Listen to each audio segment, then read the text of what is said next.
The case of Georgia Williams is a heartbreaking chapter in Shropshire, England. The community was deeply affected by the loss of a lively and promising young woman whose life ended far too soon. Born on September 17, 1995, in Telford, Shropshire, Georgia grew up in a close and loving family with her parents, Lynette and Steve Williams, and her older sister, Scarlett. Her childhood was shaped by strong family bonds and unwavering support. Georgia was known for her kind and caring spirit, always ready to help others and bring joy to those around her. Sadly, this very trait would later leave her exposed. Although she endured bullying during her middle school years, entering high school brought a major change. There, she was welcomed by a supportive group of friends and soon became a well-liked and cherished member of her school community. Georgia's kindness and natural leadership shone through as she took on the role of head girl while continuing to excel academically. She followed her passion for helping others by training as an air cadet, with hopes of one day becoming an RAF paramedic. At 17, Georgia began working at a local petrol station, where she quickly built friendly relationships with her co-workers. Among them was Jamie Reynolds, a 22-year-old who appeared quiet and detached from the rest of the staff. True to her caring nature, Georgia reached out to him, hoping her kindness might help ease his loneliness and make him feel more included. Over time, Jamie slowly became part of the workplace's social group, joining in activities and forming bonds with his coworkers. As their interactions continued, he grew increasingly attached to Georgia, seeing her as the one person who had treated him with genuine kindness and believed in him. With growing optimism, he started to believe that Georgia might feel the same way about him. Encouraged by this thought, Jamie eventually mustered the confidence to share his feelings, expressing his hope for a romantic relationship and even imagining the possibility of becoming her boyfriend. Georgia, aware of Jamie's feelings, gently turned down his romantic approach. She explained that she wasn't interested in pursuing a relationship and wanted to focus on keeping their friendship intact. Although Jamie seemed to accept her response and continued to act as though he valued their friendship, beneath the surface he was developing a troubling fixation and dark fantasies that would soon take a disturbing hold. While working a shift together at the petrol station, Jamie opened up to Georgia about feeling unhappy with his current life and expressed a desire to quit his job to follow his true passion. He suggested he wanted to build a career that matched his interests and seemed to look to Georgia for encouragement and support. Wanting to help, Georgia asked Jamie more about his interests and discovered his passion for photography. She encouraged him to consider turning it into a career. Excited by the suggestion, Jamie asked for her help in building a professional portfolio and proposed that she serve as his first model. Respecting her promise to support their friendship, Georgia agreed to help, and they planned a photo shoot for Sunday, May 26, 2013. The session was set to take place at Jamie's parents' home, with Georgia and a few mutual friends in attendance. As Sunday approached, Georgia found herself torn between conflicting commitments, with her family hosting a barbecue and her long-unseen grandparents attending. Georgia contemplated canceling the photo shoot at the last minute. However, mindful of Jamie's reliance on her and unwilling to disappoint him, Georgia ultimately resolved to honor her commitment. Assuring her family that she would only be a brief 5-minute drive away from Jamie's residence, Georgia planned to swiftly capture a few photographs before rejoining her family. In doing so, she aimed to fulfill her obligations to both her friend and her family, ensuring that neither party would be let down. On that specific day, Georgia quickly got ready, styling her hair and applying makeup, before putting on jeans and a leather jacket as she left home at 7:30 p.m. Her father complimented her, remarking on her beauty and comparing her appearance to Sandy from the movie Grease. With her family expecting her to return promptly, Georgia set out on her journey. However, as the hours passed without her arrival, concern began to grow among her loved ones. Initially, her mother dismissed the delay, assuming Georgia had become absorbed in the photo shoot or socializing with friends. Sending a text to inquire about the conclusion of the photo shoot, her mother received a response from Georgia indicating that the photo shoot had ended some time ago and that she was spending time with friends, implying she might return home late. Unperturbed by the exchange, Georgia's mother interpreted the text as routine, observing the customary trio of kissy face emojis that often punctuated her daughter's messages.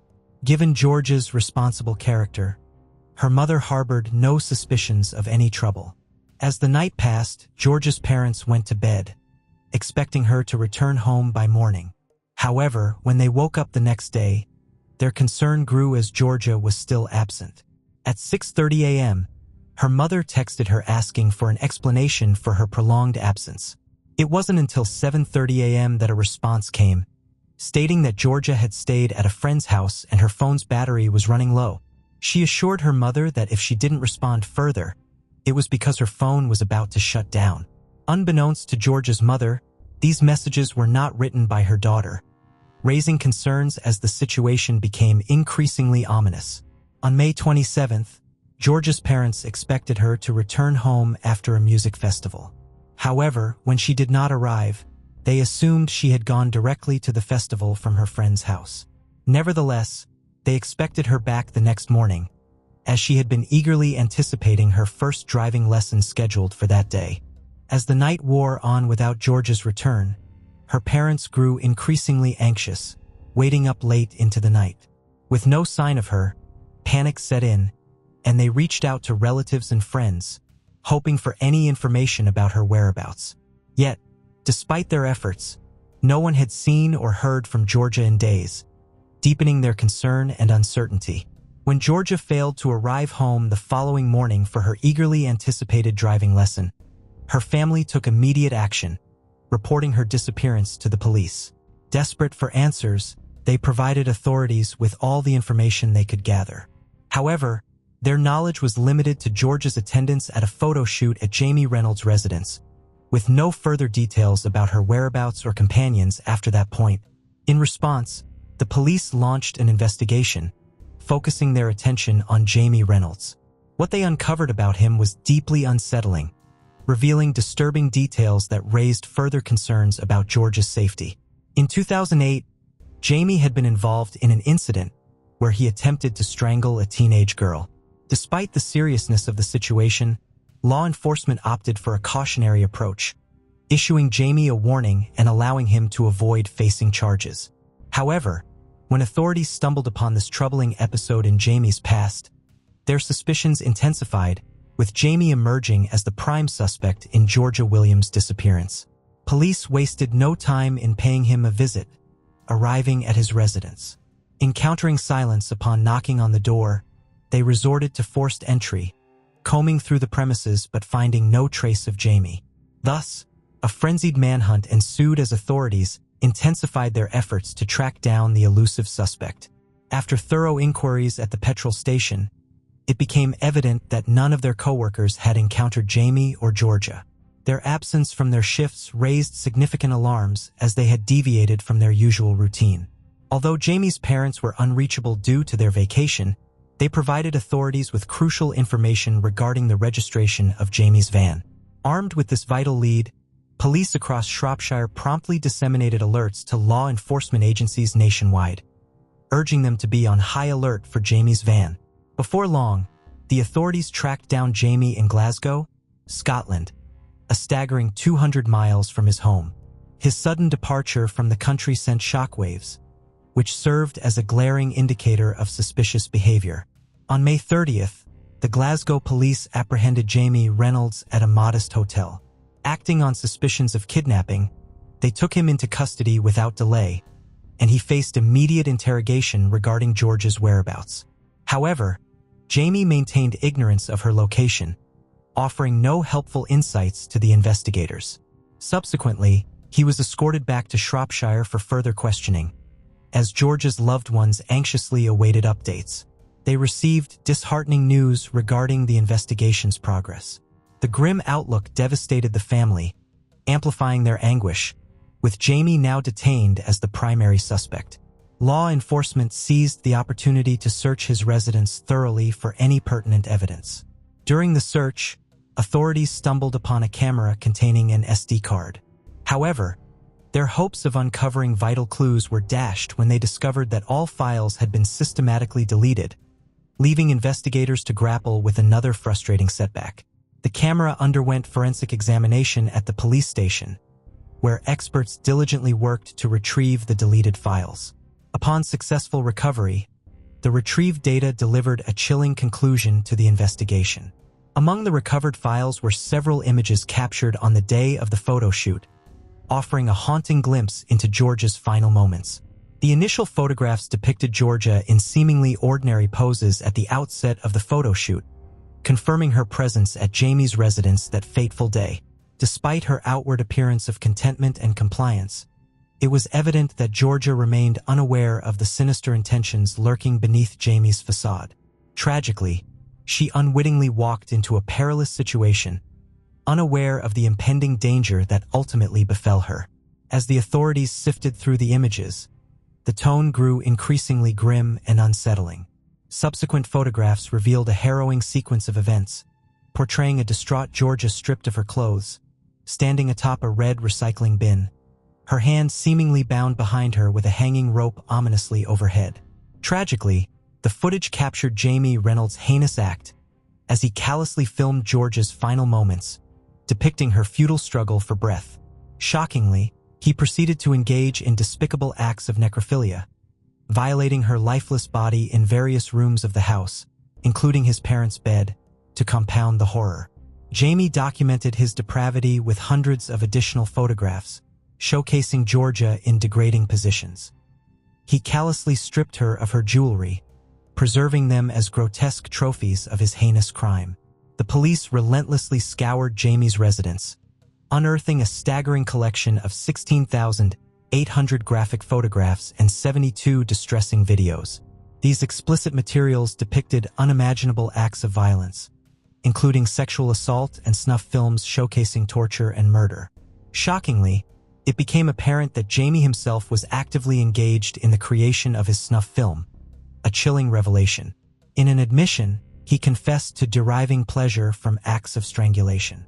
Alarmed by their son's dark fascination, Jamie's parents abruptly cut short their vacation to meet with the authorities. During their conversation, they disclosed that Jamie had been exposed to this disturbing brand of ultraviolent pornography since he was just 14 years old. It is possible that his exposure to such content could have occurred even earlier. Their intervention came about when they discovered his activities, but they were unable to confiscate his laptop since he required it for school. They reached out to the internet provider and arranged for access to certain websites to be blocked. Nevertheless, at the age of 14, he independently contacted the internet provider and secured his own private Wi-Fi by making the payment, ensuring that his parents remained unaware of his continued access to these websites. When his parents initially discovered him viewing these videos, they grew alarmed and informed the police and Child Protective Services. However, they were informed that no action could be taken, as viewing such content was not deemed illegal. During the investigation, law enforcement discovered a collection of notepads containing 40 distinct narratives penned by Jamie. These stories revolved around the themes of inflicting harm, sexual assault, and the killing of women.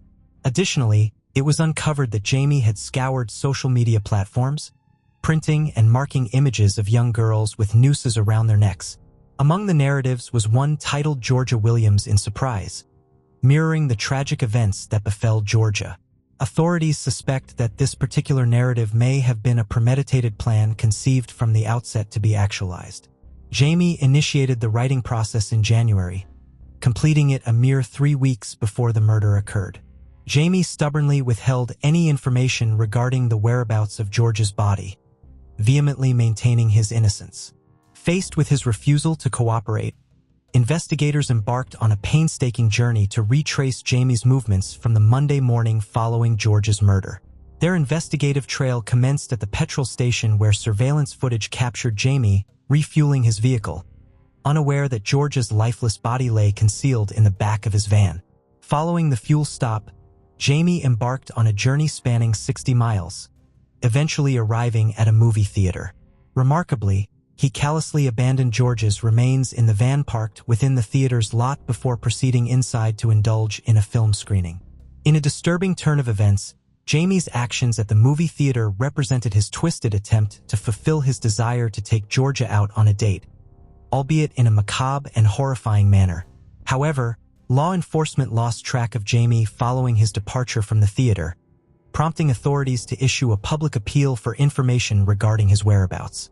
Fortunately, this appeal yielded results, with individuals coming forward to report sightings of Jamie's van in the vicinity of the New York-Georgia mountain pass near Exmoor. This area, abundant with dense woodland and treacherously muddy terrain, served as the backdrop for Jamie's attempt to evade capture. Recollections of Jamie and his van were vivid among locals, particularly due to an incident where his vehicle became mired in mud. Good Samaritans had intervened to help extricate it from the muck.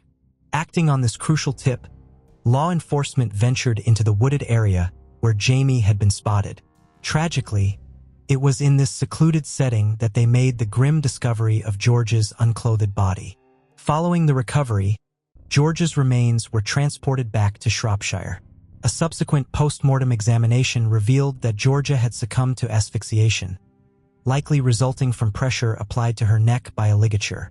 Additionally, forensic analysis uncovered bruising on her back, indicative of Jamie having forcefully pressed her downward using his knee, exacerbating her helplessness and suffering. Despite steadfastly maintaining his innocence and denying any involvement in her murder, Jamie's stance took a dramatic shift on the inaugural day of the trial in December 2013. Without warning, he opted to rise and plead guilty to all charges leveled against him. In a poignant moment, George's father addressed the court, articulating the enduring anguish he and his wife bore from the haunting image of their daughter's lifeless body lying in the solemn confines of the hospital's chapel of rest, an indelible scar etched upon their souls for eternity. Throughout the trial, revelations surfaced regarding Jamie's prior brushes with the law.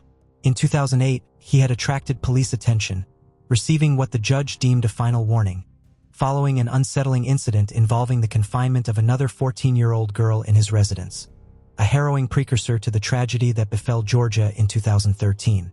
He found himself under scrutiny once more after an incident where he recklessly reversed his car into that of a girl who rebuffed his romantic advances.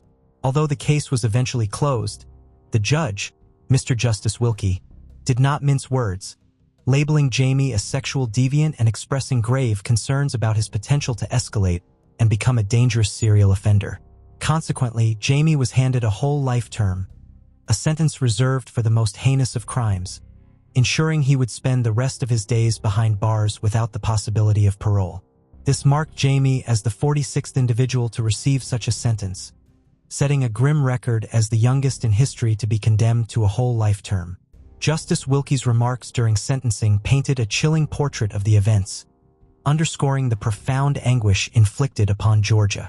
He emphasized the torturous nature of her ordeal, highlighting Jamie's twisted fixation with violent and sadistic pornography, culminating in a grotesque display of power over his victim as she faced a harrowing demise. Jamie Reynolds bowed his head in shame as Georgia's grief-stricken parents and sister listened to the harrowing details of her tragic demise and the horrors she endured at his hands. The courtroom was filled with unbearable tension as the jury was confronted with the gruesome images depicting Georgia's final moments, prompting her devastated family to flee in anguish. In 2014, Reynolds sought to appeal his whole life sentence but was met with defeat. The following year, a serious case review castigated police officers, children's services personnel, and mental health professionals for their handling of Reynolds before the murder. The review highlighted systemic failures in interagency collaboration when Reynolds had previously come to law enforcement's attention 5 years earlier following an incident where he attempted to strangle another girl at his residence. Georgia's parents expressed profound sorrow upon reading the report, lamenting the missed opportunities to intervene and prevent their daughter's tragic fate, stating, "Having lost Georgia to pure evil, we cried when we read this report and the failings of all agencies involved, because it was so obvious that Reynolds was, if not one already, a murderer in the making. Georgia's death could have been prevented."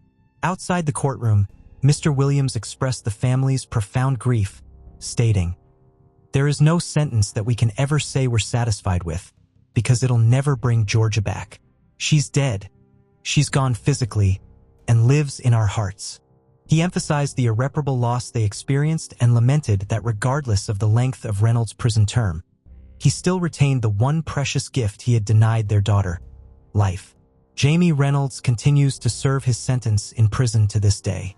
George's mother, Lynette, has since penned their journey of grief in her book, Our Georgia, which delves into the family's profound sense of betrayal stemming from the failures that allowed Reynolds, with his disturbing fixation on snuff movies, to roam free and ultimately commit murder.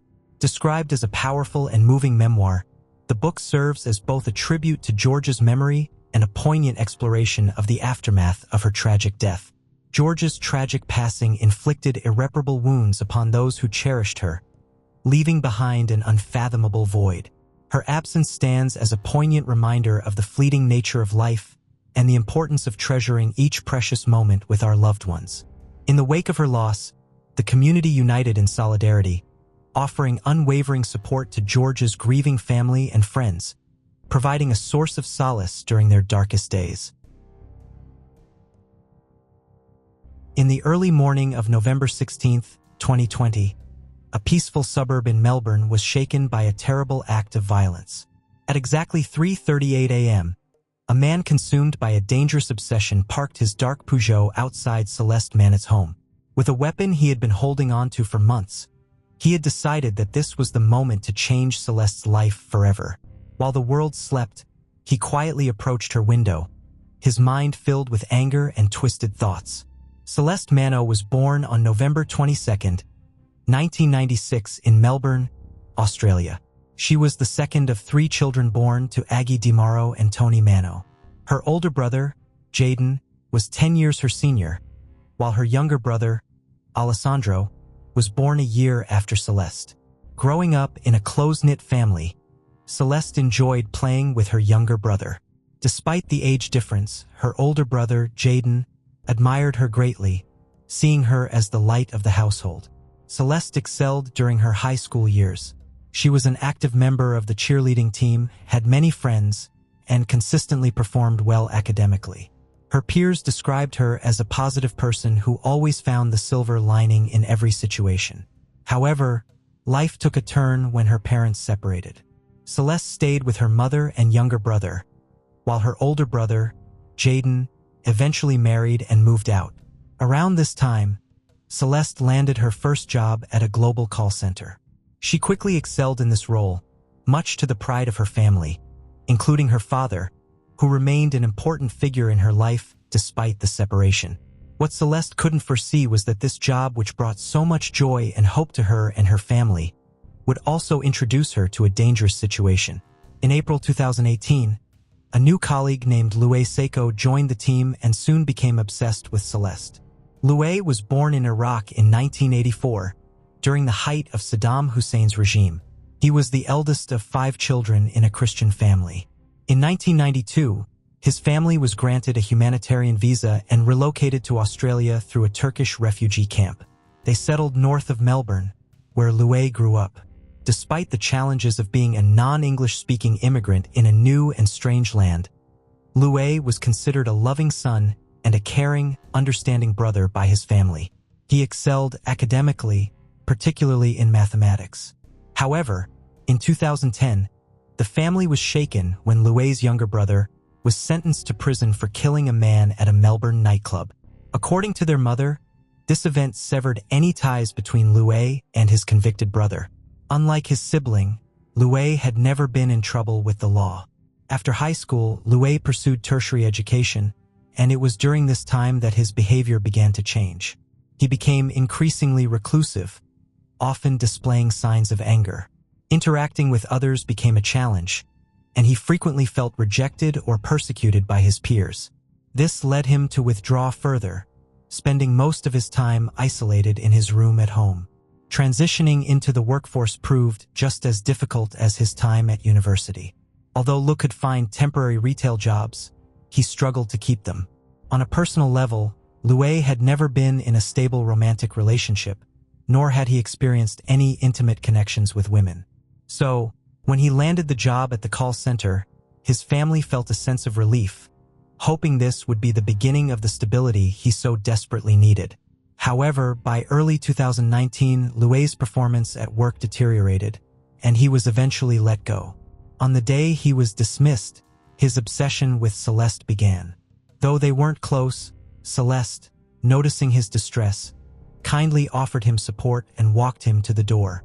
She was taken aback when Louis kissed her on the cheek, feeling uncomfortable as she didn't believe they were on such familiar terms. When she mentioned it to her mother, Celeste dismissed her feelings of discomfort, suggesting that Louis might have been harboring feelings for her all along without her noticing. A few days later, Louis reached out to her on a popular photo-sharing social media platform, making Celeste feel even more uneasy. Celeste confided in her mother about the incident, and from that moment on, things spiraled out of control. Celeste, with great tact and courtesy, made it clear to Louis that she had no interest in pursuing any kind of relationship with him. To her, he was merely a coworker, nothing more. However, Lou became obsessed and began bombarding her with messages.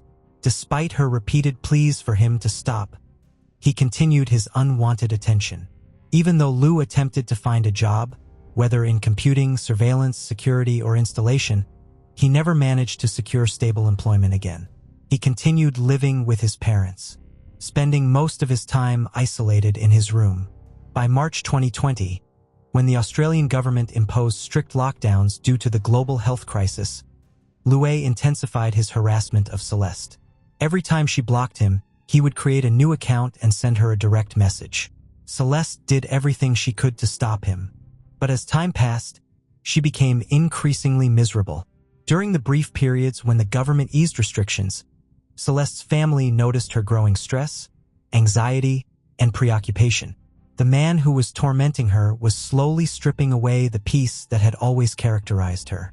Despite this, Celeste tried her best to avoid alarming her family, assuring them that she would always be vigilant, whether while driving, at work, or with friends. As life gradually returned to normal and restrictions were lifted, Celeste was able to return to work. In the first few days back, her colleagues noticed her usual positive energy. True to her nature, she made sure everyone in the office felt comfortable. However, behind this facade, Celeste was living with constant anxiety, unsure how to keep Louis at bay. The only person who was aware of the situation was her mother, with whom Celeste had a close relationship and confided in about everything. After enduring 6 months of Louis's harassment, Celeste went to the police station with her mother. However, they were met with indifference from the officers. Since Louis hadn't committed a crime, the police dismissed the case, stating there was nothing they could do. They simply advised Celeste to ignore him or shut down all her social media profiles. At Louis's home, his family was unaware of his obsessive infatuation with his former coworker. By this time, his harassment had taken on more vulgar and degrading forms, expressed in deeply disrespectful and disturbing messages. When Celeste's mother discovered that Louis had continued to torment her daughter, they returned to the police station to report the latest developments. Eventually, Louis was notified that he had to keep his distance due to a personal safety intervention order. However, Celeste's mother was not convinced, voicing her concerns to Celeste by saying that it was just a piece of paper. Unfortunately, she was right. The order only fueled Louis's actions. He began following Celeste and even managed to find out where she lived. As the days passed without any positive change in Louis's behavior, on August 15, 2020, he sent Celeste a 3.5-page document urging her to withdraw her police complaints against him, claiming she was ruining his life. Celeste was so terrified by this letter that she couldn't bring herself to read it fully. Instead, she handed it directly to the police officer she had been dealing with. Rather than achieving the effect Louis hoped for, sending the letter allowed the police to act, leading to his arrest for violating the restraining order. He was charged with attempting to pervert the course of justice, a crime that carries a 10-year sentence in Australia. Although Louis was released on bail, the police advised Celeste's family to keep the intervention order in place, but this only enraged Louis further. Within 24 hours, he purchased a knife and began devising a plan. For the next 3 months, Louis disappeared, neither contacting Celeste nor writing to her. Peace gradually returned to her life. During this time, Celeste was fortunate enough to meet Chris Ridsdale, a young man she quickly fell in love with. The feeling was mutual, and Celeste regained her joyful demeanor. Her thoughts and heart were now filled with dreams and aspirations. Though their relationship wasn't official yet, both had already met each other's families and were even planning to take the next step. However, they chose to keep their relationship low-key, refraining from flaunting their romance on social media. The birth of her niece added to Celeste's happiness, making her life feel complete. Then, on Sunday, November 15th, 2020, after a perfect date with her boyfriend, Celeste felt comfortable enough to make their relationship public. She posted a photo of them, smiling and in love. According to prosecutors and investigators, it was this very photo that ignited Louay's fury. Convinced that the post was a deliberate attempt to taunt him, showing that she was unavailable to him and had chosen someone else, Louay decided it was time to put his plan into action and prove that he had control over her life. In the early hours of Monday, November 16th, 2020, at precisely 3:38 a.m., Louay drove his dark Peugeot to Celeste's home, armed with the weapon he had purchased months earlier. After some time lurking outside, he identified Celeste's room and broke the window. Without hesitation and giving her no time to react, he ended her life. The attack lasted just 2.5 minutes, but in that brief time he inflicted more than 20 wounds. Afterward, he dropped the weapon on the bedroom floor and fled the scene the same way he had entered. Awakened by the noise, Celeste's mother rushed to her daughter's room, only to be met with the worst possible sight. In a panic, she immediately called emergency services. When the paramedics arrived and the crime scene was secured, the officers informed the devastated mother that the weapon lay on the floor. It was only then that Celeste's mother realized who was responsible for this unimaginable tragedy. Not long after, Louay crashed his car into the police station and surrendered to the authorities. Despite admitting to knowing what had happened to Celeste, he refused to accept responsibility, claiming his memory of the event was blurry. Since he had sustained some injuries that night, Louay was admitted to a local hospital where he remained under police guard. Devastated by the loss of his girlfriend, Chris couldn't stop trembling. His sister stayed by his side, trying to comfort him, though unsure how to help. He kept questioning why such a terrible fate had befallen Celeste. And through tears, he would remember that they had planned to celebrate her birthday together at the end of that very week. A few days later, on Friday, November 20th, 2020, during a search for evidence in the area between Celeste's house and the police station, officers confiscated a mobile phone. Meanwhile, an improvised shrine outside Celeste's home continued to grow, with dozens of people leaving floral tributes in her memory. Friends and family also brought cards, vases, photo frames, and even a teddy bear. 2 days later, on Sunday, November 22nd, the day that would have been Celeste's 24th birthday, her brother Jaden finally found the strength to publicly express his grief on social media, sharing the immense love he had always felt for her. That evening, relatives and friends gathered for a vigil, during which various family members spoke to the media, sharing how much they would miss Celeste and recalling what a wonderful person she was. At this time, Louay, still free from charges, was recovering in the hospital after surgery for deep cuts on one hand. His parents hadn't seen him since the incident. When he was finally discharged in a bid to be declared mentally incompetent, Louay feigned psychosis symptoms, telling psychiatrists that he had a hallucination, where a man had instructed him to act like a criminal. Louay's mother, unable to comprehend how her son could have committed such a heinous act, confessed to the press that she was tormented by thoughts of Celeste's final moments. In a gesture of honesty that revealed the depth of her anguish, she added that she wished her son had turned his rage on her instead of Celeste. On Monday, November 30th, 2020, in a private ceremony, Celeste's remains were laid to rest. The family requested that mourners not bring large bouquets of flowers, but instead honor her with a single flower or a candle. Celeste's mother walked through the service to say a final goodbye to her daughter. Alongside her indescribable grief, there was also the weight of guilt for not having reached Celeste's room sooner and perhaps preventing the tragedy. The following week, a member of the Justice Party presented a petition in Parliament to strengthen laws on harassment. The initiative, sparked by the outrage over the case, had gathered over 8,000 signatures at that time. Meanwhile, Celeste's mother wasn't idle either. She launched her own battle, seeking justice not only for her daughter, but also for other potential victims of similar crimes. On the evening of Wednesday, December 16, 2020, around 100 people gathered in the suburb where Celeste's family lived for another commemoration of her life. Originally, family and friends planned to float soy candles adorned with small lotus flowers down a local river. However, a total fire ban in the area forced them to use glowing paper flowers instead. From that point on, Celeste's loved ones dedicated all their efforts to ensuring justice was served. They were relieved when several psychiatric experts discovered that Louis had faked symptoms of mental disturbance and hallucinations. Based on this, he was declared mentally fit to stand trial. A forensic psychiatrist evaluated Louis 3 times and produced a 125-page report, the longest of his career. The expert diagnosed Louis with severe personality disorder, depressive disorder, and body dysmorphia, stating that he had never encountered someone with such a diagnosis who wasn't also a psychopath. Despite all the evidence, including Louis's initial confession, the legal proceedings dragged on, forcing Celeste's family to endure numerous court appearances. Each time, they had to sit in silence as Louis tried to evade responsibility, insisting on a supposed temporary loss of reason, claims that had already been debunked by experts. Finally, during the last week of January 2024, Louis pleaded guilty to murder, a plea that typically comes with certain legal benefits. This was seen as yet another twisted turn by Celeste's family, who felt the justice system had failed them.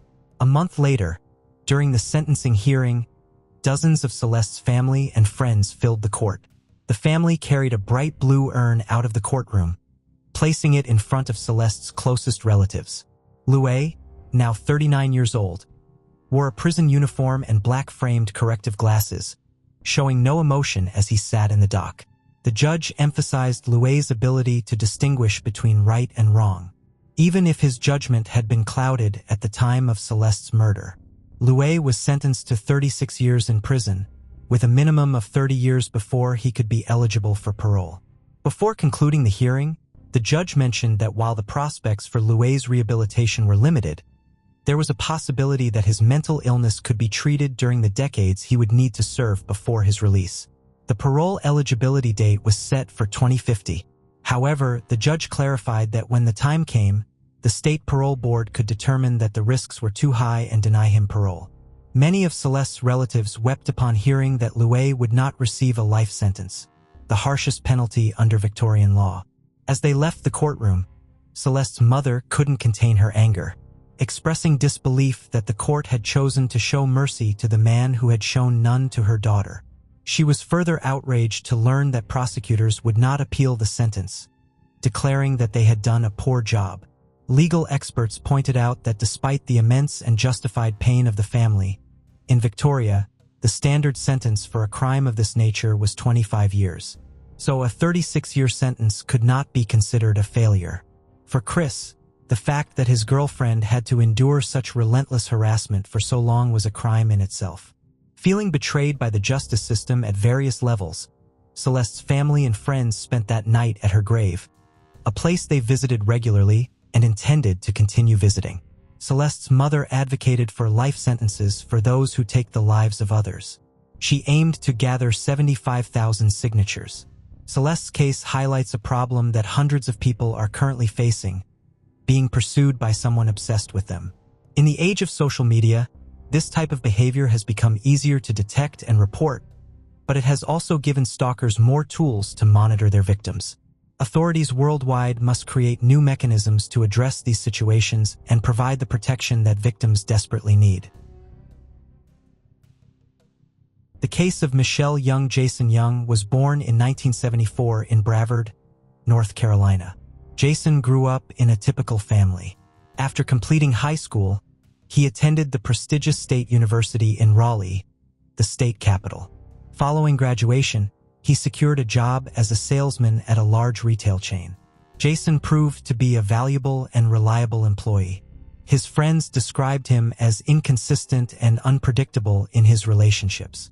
With women, he had a reputation for being a womanizer, often changing partners. Michelle Young was born in February 1977 in New York. She was raised in a close-knit family with her younger sister Meredith and their devoted mother Linda. Linda played a significant role in Michelle's early life, nurturing her passions and talents from a young age. Michelle's interests in law and economics were evident from her school days, and she dreamed of pursuing a career in this field. Michelle's academic journey led her to apply to several universities after high school, eventually gaining acceptance into a top university in North Carolina. There, she pursued her master's degree in economics. After completing her education, secured a prestigious job at a leading accounting firm in the state, rapidly establishing herself as a skilled professional. She achieved financial stability, was able to support herself fully. A chance encounter at a bar on Michelle's birthday, when Jason accidentally spilled a cocktail on her, he immediately apologized and offered to buy her another. This kind and thoughtful act caught Michelle's attention and they began chatting. As they talked, they discovered that they had a lot in common. They both went to the same college, although Jason graduated 3 years earlier. Their casual conversation quickly turned into a romantic relationship and they began dating. Although they had deep feelings for each other, they had no plans to get married or move in together. At the time, Jason still lived with his parents in Brevard, while Michelle lived in Raleigh. They would see each other on weekends or during Jason's business trips to Raleigh. During one of their meetings, Michelle dropped a bombshell. She was pregnant. This news came as a shock to both of them as they were not yet ready to become parents. Jason and Michelle were young and focused on their careers with no immediate plans to start a family. However, when Michelle became pregnant, she decided to keep the baby after some initial hesitation. Jason took a month to come to terms with the situation and then relocated to be closer to Michelle. After a few months, they got married, but it wasn't due to love or the pregnancy. Instead, it was because Michelle lacked health insurance and the cost of childbirth would have been prohibitively expensive. Marriage provided a solution to this financial burden. Their daughter, Cassidy Elizabeth, was born in the spring of 2004. Michelle threw herself into domestic life and family responsibilities with the help of her mother and younger sister. Although Michelle's family was wary of Jason, they tried to avoid conflicts and accepted him as part of their family. Later that year, the young family moved into a large house in a quiet neighborhood. Michelle's mother, Linda, came to visit to help with housework and noticed a tense atmosphere in the home. Jason had a bad temper and often started arguments. Michelle tried to downplay these incidents and appeared cheerful. However, she confirmed with her mother the true state of their relationship, which seemed ominous. When Cassidy was just 2 years old, Michelle found out she was pregnant again. She was nervous about sharing the news with her husband, but he took it calmly and even seemed happy. The family decided to visit Jason's parents in Brevard to share the news in person. They spent the weekend celebrating with relatives, and on Monday they left Cassidy with the grandparents for a few hours and went out to dinner to celebrate the event. As they were driving home, Jason, who was driving, overturned and the car went off the road into a ravine. They were left very frightened with a few scrapes and bruises, but their lives were not in danger. However, Michelle had suffered a miscarriage, so Michelle was very worried. Jason was surprisingly calm about the accident. Before the accident, during a business trip, Jason met an old college friend, Michelle Money. She had the same name as Jason's wife, Michelle. Jason told his wife about it. They decided to invite Michelle Money to visit their home and she agreed. During her visit, Michelle Money began to complain about her unhappy family life. At the same time, Michelle Money kept complimenting Jason and telling his wife that she was lucky to be pregnant. Michelle was not worried about Michelle Money's behavior, but she genuinely wanted to comfort her friend. Jason and Michelle Money began calling each other every day and secretly meeting each other.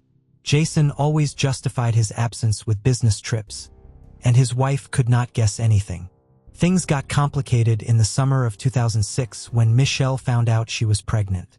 Unlike her previous pregnancies, Jason's reaction was unhappy and cold. Michelle attributed his sadness to her previous miscarriage, still not knowing the real reason for his cold behavior. In November, with Michelle 5 months pregnant, Jason embarked on a 300-mile business trip. Michelle, who was pregnant, had a lengthy phone conversation with her best friend, discussing family problems and a heated argument she had with her husband the previous night. After the call, her husband left. Jason embarked on a 300-mile business trip. Around 10 p.m., Jason arrived at a hotel, claiming fatigue from his journey.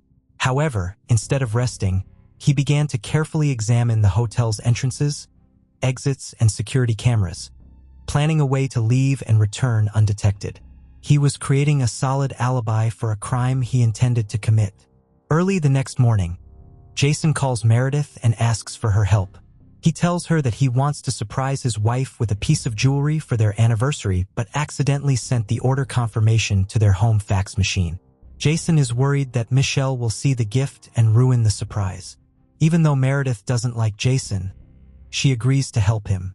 Meredith arrived at her sister's house, using a secret door in the garage that only family members knew about and that was always left unlocked. The house was unusually quiet, but Michelle's keys, wallet, and important papers were still in the hallway, suggesting she hadn't left the premises. When Meredith went upstairs, she found the bedroom door wide open, but neither Michelle nor her daughter responded to her calls. When she entered the room, Meredith was met with a horrific scene. Michelle lay on the floor by the bed, her skull fractured and her body surrounded by a large pool of blood. The walls, furniture, and floor were all stained with blood and tiny footprints were visible next to the body. Sadly, Michelle had been dead for hours. As Meredith rushed to call 911, she heard a faint noise coming from under the bed. When she looked back, she saw Michelle's young daughter, Cassidy, looking at her with a confused expression. Cassidy was unharmed. The little girl had witnessed her mother's brutal death and had spent many hours by her side. A forensic examination of Michelle's body later revealed a series of bruises, abrasions, and broken bones. Her teeth had been broken, and her skull had been fractured by a heavy object. A bloody pillow was found next to her body, with marks suggesting she had been suffocated by the pillow. The murder investigation revealed some crucial facts. First, nothing was stolen from the house, indicating that the killer's sole intention was to murder the Michelle. Furthermore, there were no signs of forced entry or broken locks, suggesting that the perpetrator had a key or knew about a secret door that only family members were aware of. Normally, Jason would be the prime suspect, but in this case, Jason seemed to have a solid alibi. He claimed to have checked into the hotel and not left until the morning, then attended a business meeting. Hotel records confirmed that he used a key card to enter and exit the room. However, upon closer inspection, investigators discovered several irregularities in Jason's alibi. A hotel employee found the fire escape open and propped up with a rock. When investigators reviewed surveillance footage to determine who had propped up the rock, they discovered that the camera had been deliberately disabled on the night of the murder. Jason's room was last recorded about half an hour after he checked in. The strange events continued. Later that night, a man resembling Jason stopped at a gas station between the hotel and the crime scene. When asked to show identification as required by the station's rules, he refused, paid with cash, and hastily left without waiting for his change. The on-call attendant identified Jason, but he denied any involvement, claiming that he had spent the night in the hotel room. His actions, however, raised suspicion. On the day before the tragedy, Jason had made more than 24 calls to his wife, Michelle, and 5 more to his mistress, Michelle Money, each lasting less than 15 seconds, suggesting he was in a state of panic. Notably, these calls were made outside the hotel, contradicting his claim that he had been in the room all night. Additionally, Jason was late for a scheduled business meeting with his partners and appeared distracted. While these incidents were suspicious, they did not prove his guilt, so Jason was able to maintain his normal life for nearly 3 years. He even won custody of his young daughter, which was a huge blow to Michelle's family. Jason's case was reopened in 2012 with new evidence. Witnesses reported seeing his distinctive white car near his home on the night of the murders. A child psychologist testified about Jason's daughter reenacting a disturbing scene with her doll, and Jason's former mistress Michelle Money revealed Jason's mood swings and violent outbursts, and that he had confided in her about his marital woes. Testimony helped convict Jason of brutally assaulting his pregnant wife. and he was sentenced to life in prison without parole. As a result of Jason's actions, his daughter, Cassidy, was left without parents. Her mother was murdered, and her father is in prison for the crime. Cassidy is now being cared for by her aunt and maternal grandparents. Robert Andrew was born in Enid, Oklahoma. Robert had 2 older brothers, Bill and Tim, and 8 years after his birth, the family welcomed their youngest member, Tom. Raised in a home grounded in honesty, hard work, and strong Christian values, Robert's parents provided a comfortable and loving environment for their children. Robert's childhood was peaceful, marked by playful antics with his brothers and regular visits to church. During his time in high school, Robert met a young woman named Brenda. This seemingly ordinary encounter would go on to change their lives completely, though they were unaware of it at the time. Brenda, born on December 16, 1963, was raised in a Christian household in a small town in Oklahoma. Brenda was known for her quiet, cheerful, and studious nature, quickly capturing Robert's heart. Their relationship blossomed into a beautiful romance, and after graduating from high school in 1980, Robert pursued a degree in advertising with a specialization in marketing at Oklahoma State University. Brenda, on the other hand, remained the same calm and sensible young woman who, despite working at a local bank, avoided social gatherings, smoking, or drinking. In 1984, as Robert neared the completion of his degree and deeply in love, he formally proposed to Brenda, adhering to the Christian values cherished by both families. The couple married on June 2, 1984, and their future seemed bright. However, shortly after their honeymoon, Brenda confided in her mother-in-law about her doubts regarding the decision, which might have been made too hastily. As time went on, Robert focused on his rising career while Brenda worked at a bank. The couple seemed to live in harmony. 4 years later, Robert secured a promising job at the well-known local advertising and communications agency. During their free time, the couple enjoyed attending church and deepening their faith. Around this time, Brenda became close friends with a colleague whose husband Rick worked as a petroleum engineer in Oklahoma City. The friendship extended to both couples, leading to frequent dinners and gatherings at each other's homes. On December 23, 1990, Robert and Brenda welcomed their first child, Tricity. By then, the family lived in a spacious home in a respectable neighborhood. 4 years later, their second child, Parker, was born. Brenda then became a full-time mother, which marked a significant change for her, as her days were now spent at home while Robert excelled at his job and eventually became the senior vice president of the company. He managed the telecommunications accounts and was known for his deep expertise and dedication, earning the affection of both clients and colleagues. Additionally, Robert was a sought-after public speaker and received numerous national industry awards. Outside of work, Robert's greatest concern and joy were his children. Yet, beneath the surface of their seemingly normal suburban life, some secrets were hidden.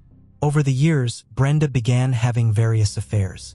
Although she initially kept these indiscretions well hidden, the growing rift between her and Robert became evident to those close to them. Robert was more affectionate towards Brenda than she was towards him. It was one of those relationships where they stayed together for the sake of the children. One incident that demonstrated Brenda's capacity for betrayal occurred in late October 1997. At that time, Rick, the engineer and husband of Brenda's friend from her bank days, filed for divorce. Despite the close relationship between the two couples, Rick and Brenda quickly embarked on an affair that lasted for 6 months. Next on Brenda's list was James Higgins, a shopkeeper from Oklahoma City. During their secret encounters, Brenda confided in him that she wished her husband would die so she could obtain his money and move on with her life. As their marriage continued to deteriorate, Robert and Brenda sought counseling from the pastors at the small Baptist church on the outskirts of town. Through this close contact with their faith, Robert eventually became a pastor at the church. His kindness, smile, and positive attitude quickly earned him the respect and admiration of the congregation, who saw him as a breath of fresh air for the community. Among these people was someone who would later play a crucial role in the story of Robert and Brenda's marriage. His name was James Pavitt. James was nearing his 40s when he married his second wife. At the time, James worked as a life insurance agent. His past held some intriguing details, such as his former career as a police officer in the Air Force. This included a stint at an Air Force base in South Korea in the late 1980s or early 1990s, during which he met the woman who later became his second wife. Several witnesses claimed that James told them he had a secret job involving the elimination of targets. Despite these mysterious aspects of his past, James was an active member of the church, and by chance, he and Brenda began teaching together in Sunday school. This connection also led to a friendship between James and Robert. James, charming and eloquent, was considered fortunate in his marriage, as his wife trusted him completely. She remained as in love with him as on the first day, despite the years they had spent together. However, even this stability couldn't stop him from starting an affair with Brenda. Cunning and discreet, the two managed to keep their relationship a well-guarded secret. Over time, as they shared intimate conversations and flirtations, they discovered they had more in common than just their capacity for infidelity and deceit. Their true interests were much darker, and to their surprise and growing bond, they found they were willing to go to great lengths to achieve their desires, even if it meant executing a twisted plan. In March 2001, taking advantage of Robert's trust, the lovers convinced him to change his life insurance policy. With James as his new agent, Robert signed an $800,000 policy naming Brenda as the sole beneficiary. Not long after, during that summer, rumors began to spread as it became increasingly difficult to ignore the amount of time James and Brenda were spending together. Within weeks, the Baptist church prohibited them from continuing to teach Sunday school. However, instead of becoming more discreet, they began to organize outings that included Brenda's children.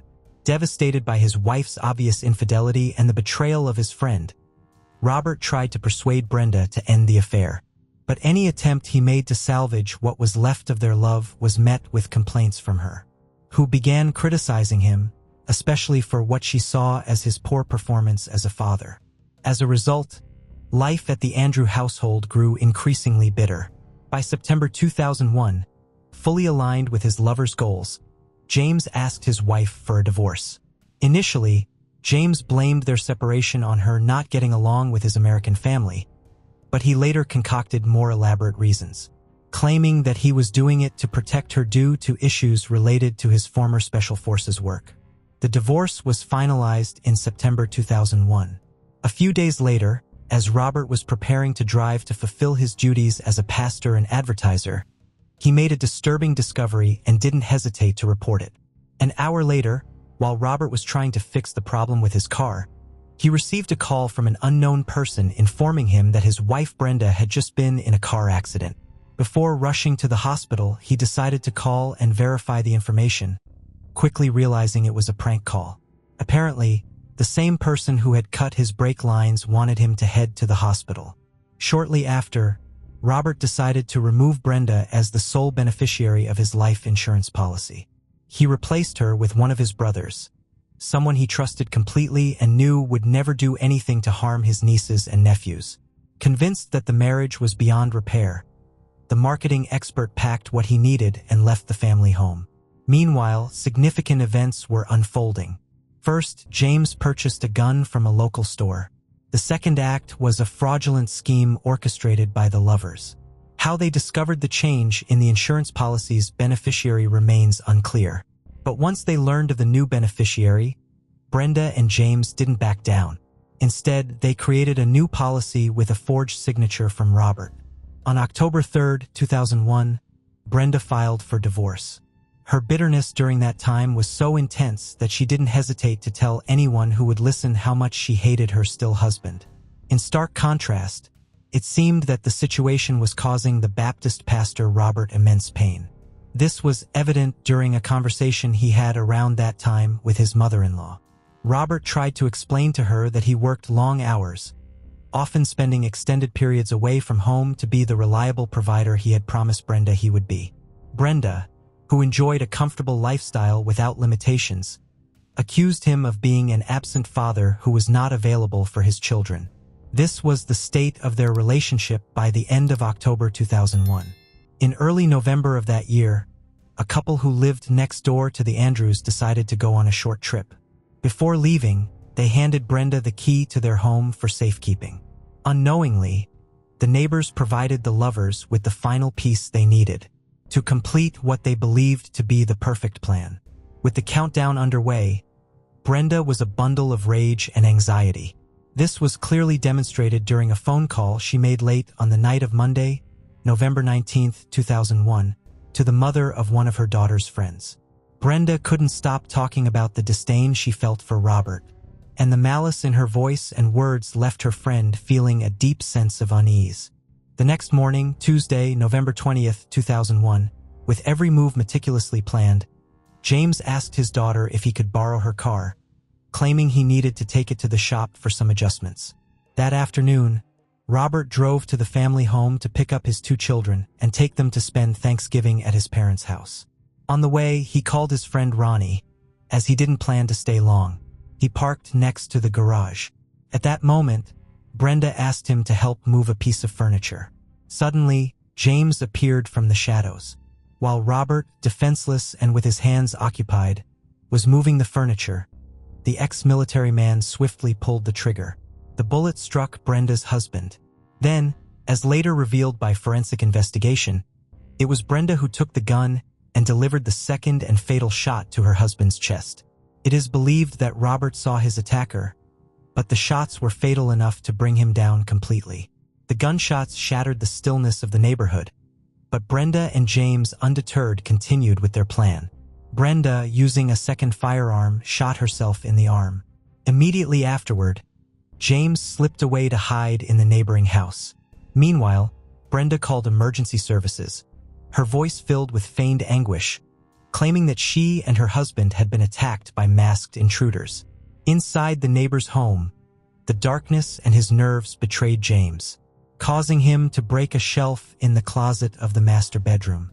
He took the broken pieces to the attic, where he disposed of them along with the remaining ammunition. The police, already alerted by Brenda's 911 call, quickly arrived at the scene. They found Robert lying on the floor with bullet wounds in his torso and near his neck. At 43 years old, he was pronounced dead at the scene. Their two children, who had remained safely in their upstairs rooms, were later taken to their grandparents. Brenda, with her arms stained red and fighting against the pain, repeated the same story to the officers that she had told the 911 operator before being taken to the nearest hospital.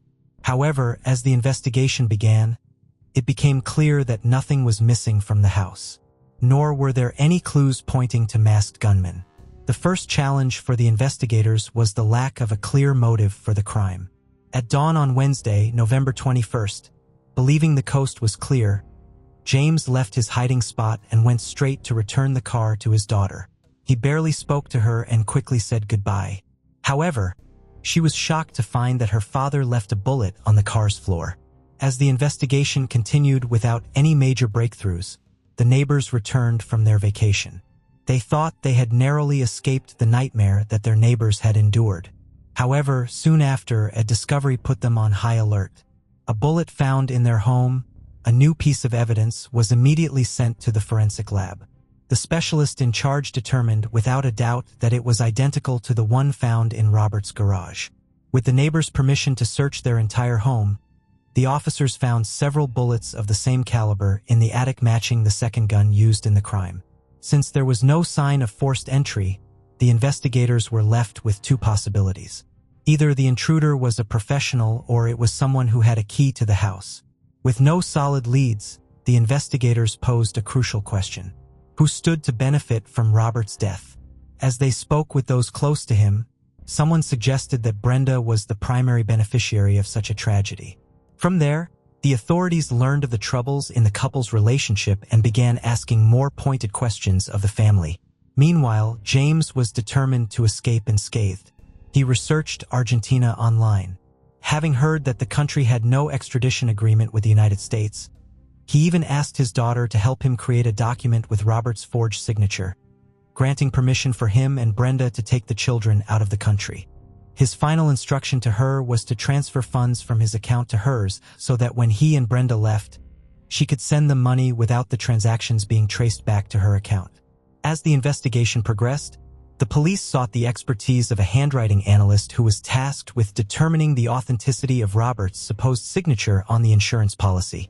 After hours of detailed analysis and comparisons, he was certain that the signature was forged, although he had no way of identifying who was behind the falsification. The situation took a darker turn on November 25, 2001. That day, James borrowed his ex-wife's car and used it to disappear from Oklahoma with Brenda and her 2 children. As the couple fled toward Mexico, the next day, Thursday, November 26, 2001, Robert's loved ones were shocked to discover that Brenda had not even attended the funeral service to honor her husband's memory. She had also prevented her children from saying a final goodbye to their father. At that point, investigators had more than enough reasons to consider the couple as the prime suspects in the murder, and their efforts focused on uncovering the truth. However, the fugitives had a significant head start as they were already on Mexican soil. From there, James repeatedly contacted his daughter, asking her to send them money. In the weeks that followed, the investigation progressed slowly but steadily. The authorities eventually found the receipt for a firearm purchase in James' name and later confirmed that he had been the one who forged Robert's signature on the insurance policy. With these discoveries, the pieces of the puzzle began to fall into place.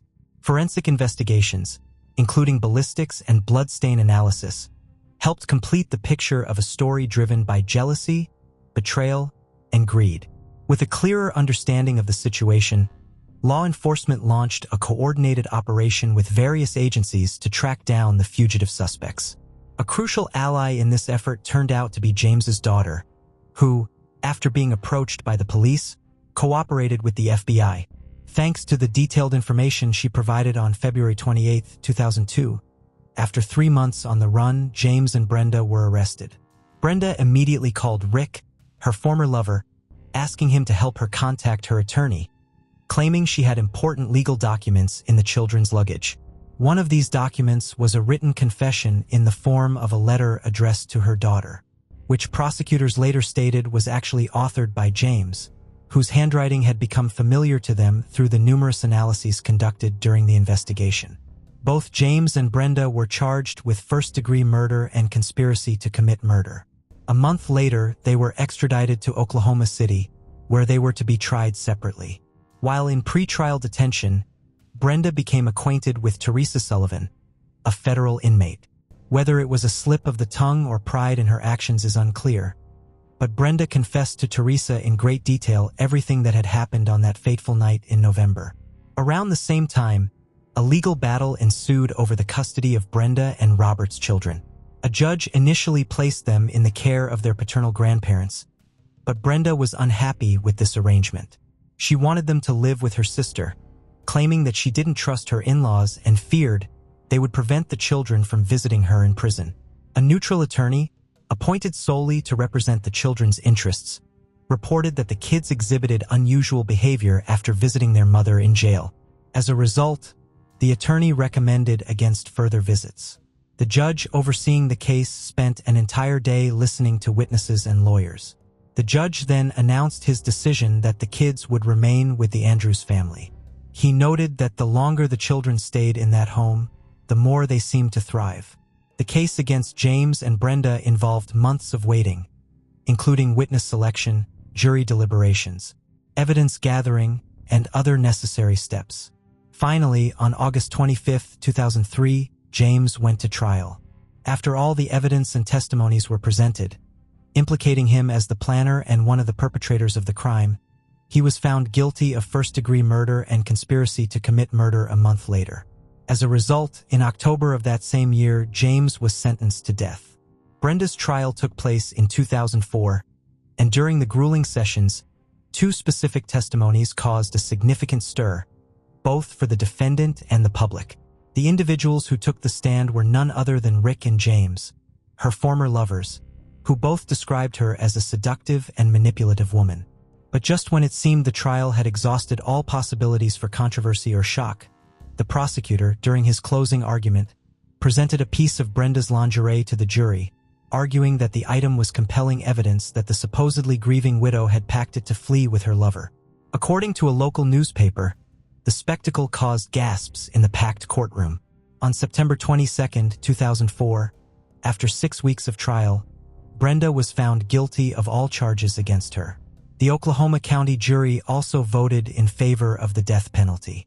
The following day, during her sentencing hearing, Brenda arrived with a defiant attitude, looking directly at the judge and condemning both the verdict and the sentence as egregious judicial errors.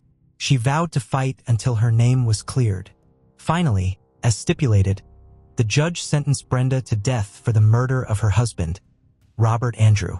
Both Brenda and her former lover were placed on death row in Oklahoma, with Brenda being the only woman in that position in the entire state. But as she had predicted, she focused on efforts to overturn what she considered an injustice. However, Brenda's first major setback came on June 21, 2007, when the Oklahoma Court of Criminal Appeals denied her appeal by a vote of 4-1.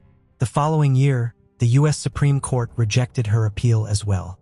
On February 26, 2024, the Inter-American Commission on Human Rights issued a resolution granting precautionary measures in favor of Brenda, considering her to be in a situation of serious and urgent risk of irreparable harm to her rights. After 18 years on death row, the commission argued that Brenda faced imminent execution, likely in 2024, which would violate several provisions of the American Declaration of the Rights and Duties of Man. These included the right to due process, equality before the law, a fair trial, and adequate defense. The petitioners specifically claimed that her trial was laden with gender stereotypes and a discriminatory narrative. For its part, the state informed the petitioners that it had forwarded the request for precautionary measures to the Oklahoma Attorney General and reiterated its position that the commission lacks the authority to require states to adopt such measures. As for James, he exhausted his appeals in the case and is now the 26th inmate eligible for an execution date once Oklahoma resumes carrying out such sentences. Case of Georgina Simons. Georgina, an effervescent and determined escort, inhabited a world steeped in affluence and grandeur. Yet, beneath the veneer of sophistication and splendor lurked a labyrinth of falsehoods and manipulation, ultimately leading to her premature demise. She was always fascinated with her appearance, and this preoccupation intensified over time. Seeking more space for their family, Georgina, Pete, and Emily found a small terraced house and moved in, enjoying a steady income and financial security. Money was not a concern for them. Pete found success working in the electric vehicle industry, while Georgina, feeling unsatisfied with her 9-to-5 job in the loan industry, sought alternative career paths. She confided in her friends, expressing her belief that the traditional 9-to-5 workday was not a good fit for her. Georgina began supplementing her income by working as a burlesque dancer in a bar and later for an escort service. Both roles appealed to her due to the attention they provided. However, it was during her tenure at the agency that her life took a significant turn. In May 2012, at the age of 20, Georgina crossed paths with Peter Morgan, then 49, a well-to-do real estate developer who lived near where she resided. Peter led a life of affluence, happily married to Helen and a devoted father to their 2 children. His wealth originated from a multi-million-pound property portfolio, which notably included a stately windmill situated on a sprawling 300-acre estate that he shared with his parents and brother. Peter's childhood was marked by early exposure to farming equipment and machinery. By the age of 10, he had become at operating tractors and motorcycles. Opting out of formal education, he remained within the family business until the age of 34, indulging in a lifestyle where money was of little concern. Peter acknowledged a singular lapse in judgment, an encounter with a sex worker in Amsterdam, but otherwise maintained his dedication to his marriage. However, a perceived midlife crisis in his 40s led him to use technology such as smartphones to engage with sex workers through escort agencies. In his own words, Peter appreciated the transactional nature of his encounters, describing the appeal of being able to have sex, shake hands, and leave. However, everything shifted when he crossed paths with Georgina. She stood out from the others, unexpectedly captivating Peter's heart.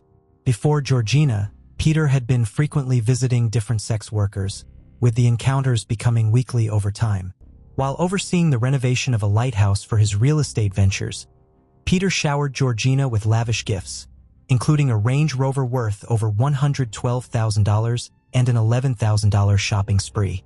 He even paid her $1,000 for a single night together. Georgina enjoyed the attention and luxurious lifestyle, but exclusivity in her relationship with Pete remained elusive. She continued to see other clients while maintaining a romantic relationship with Pete. Unlike her arrangement with Peter Morgan, he harbored deep resentment towards Georgina's involvement with other individuals, despite their lack of romantic commitment. By 2015, he had persuaded Georgina to work exclusively as his personal escort, providing her with monthly payments ranging from $7,000 to $10,000. During this time, Peter was overseeing the renovation of his Grade 2 listed castle, including Castle Bungalow, a cottage on its grounds where Georgina relocated as part of their arrangement. She resided in the cottage over time. Peter confided in Georgina about his emotions and aspirations for the future. He decided to end his 22-year marriage to Helen, ensuring her financial stability while allowing Georgina to retain occupancy of the cottage. This turn of events left Pete's former partner and father of their daughter devastated, feeling as though he had lost the woman he loved.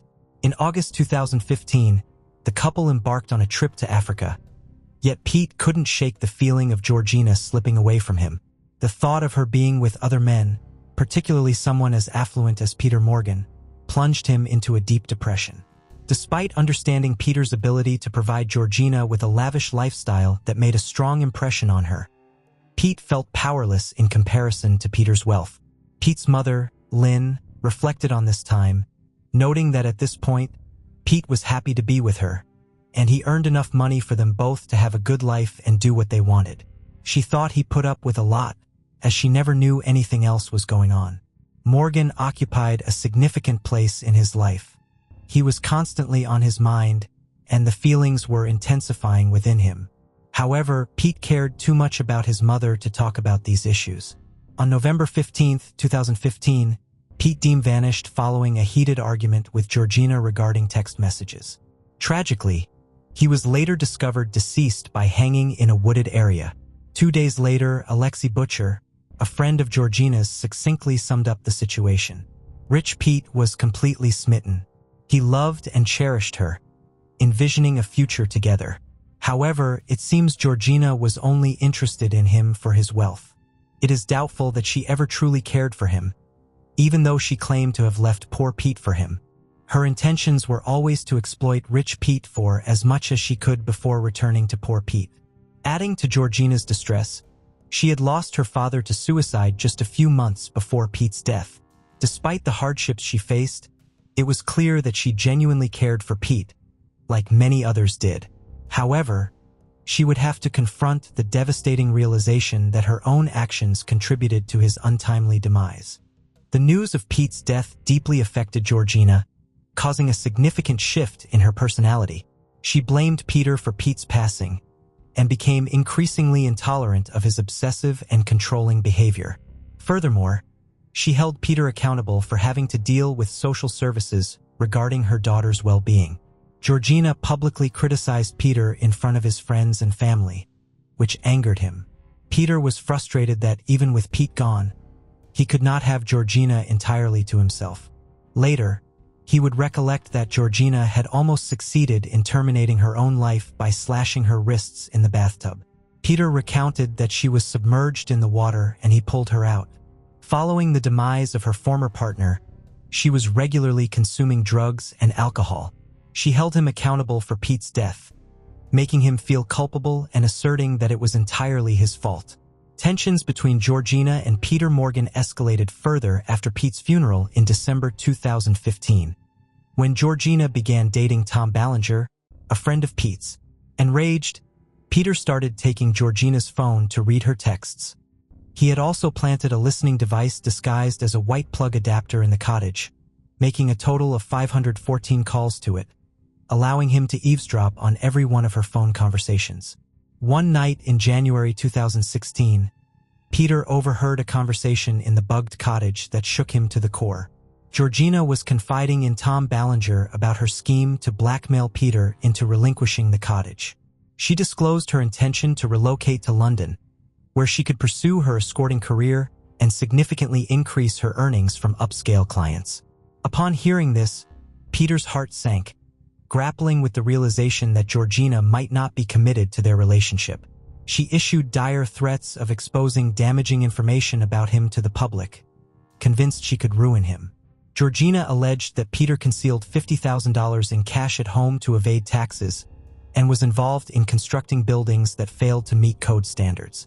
Furthermore, she claimed to possess evidence on her phone indicating that Peter engaged with sex workers, while still married to his wife. After 3 years of dating Georgina, Peter was aware of the explicit photographs and videos documenting their participation in group sexual activities, as well as intimate moments in the marital bed at his residence. He also knew that Georgina had successfully blackmailed at least 3 of her former clients. The realization that Georgina posed a serious threat to his reputation and livelihood left Peter with no choice but to consider extreme actions to protect himself. Fearing the catastrophic consequences of Georgina's blackmailing tactics, Peter considered eliminating her as a solution.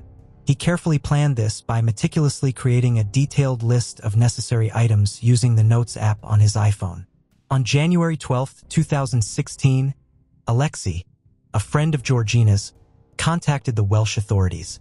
Later that same day, Alexei and Georgina made plans for a playdate for their daughters.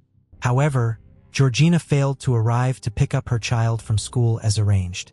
When the police arrived at the cottage, both Alexei and Georgina's mother were present along with Peter. Peter informed the officers that Georgina had been struggling recently, turning to alcohol and drugs to cope with the grief of losing her father and ex-boyfriend Pete. He expressed concern that Georgina may have harmed herself, speculating that she could be in the woods behind the home. Despite a search of the area, Georgina was not found. Due to her mental state, authorities classified Georgina as a high-risk missing person. In the end, Peter admitted to the police that he had intervened and taken Georgina's phone from her, fearing she intended to use it to arrange a drug transaction.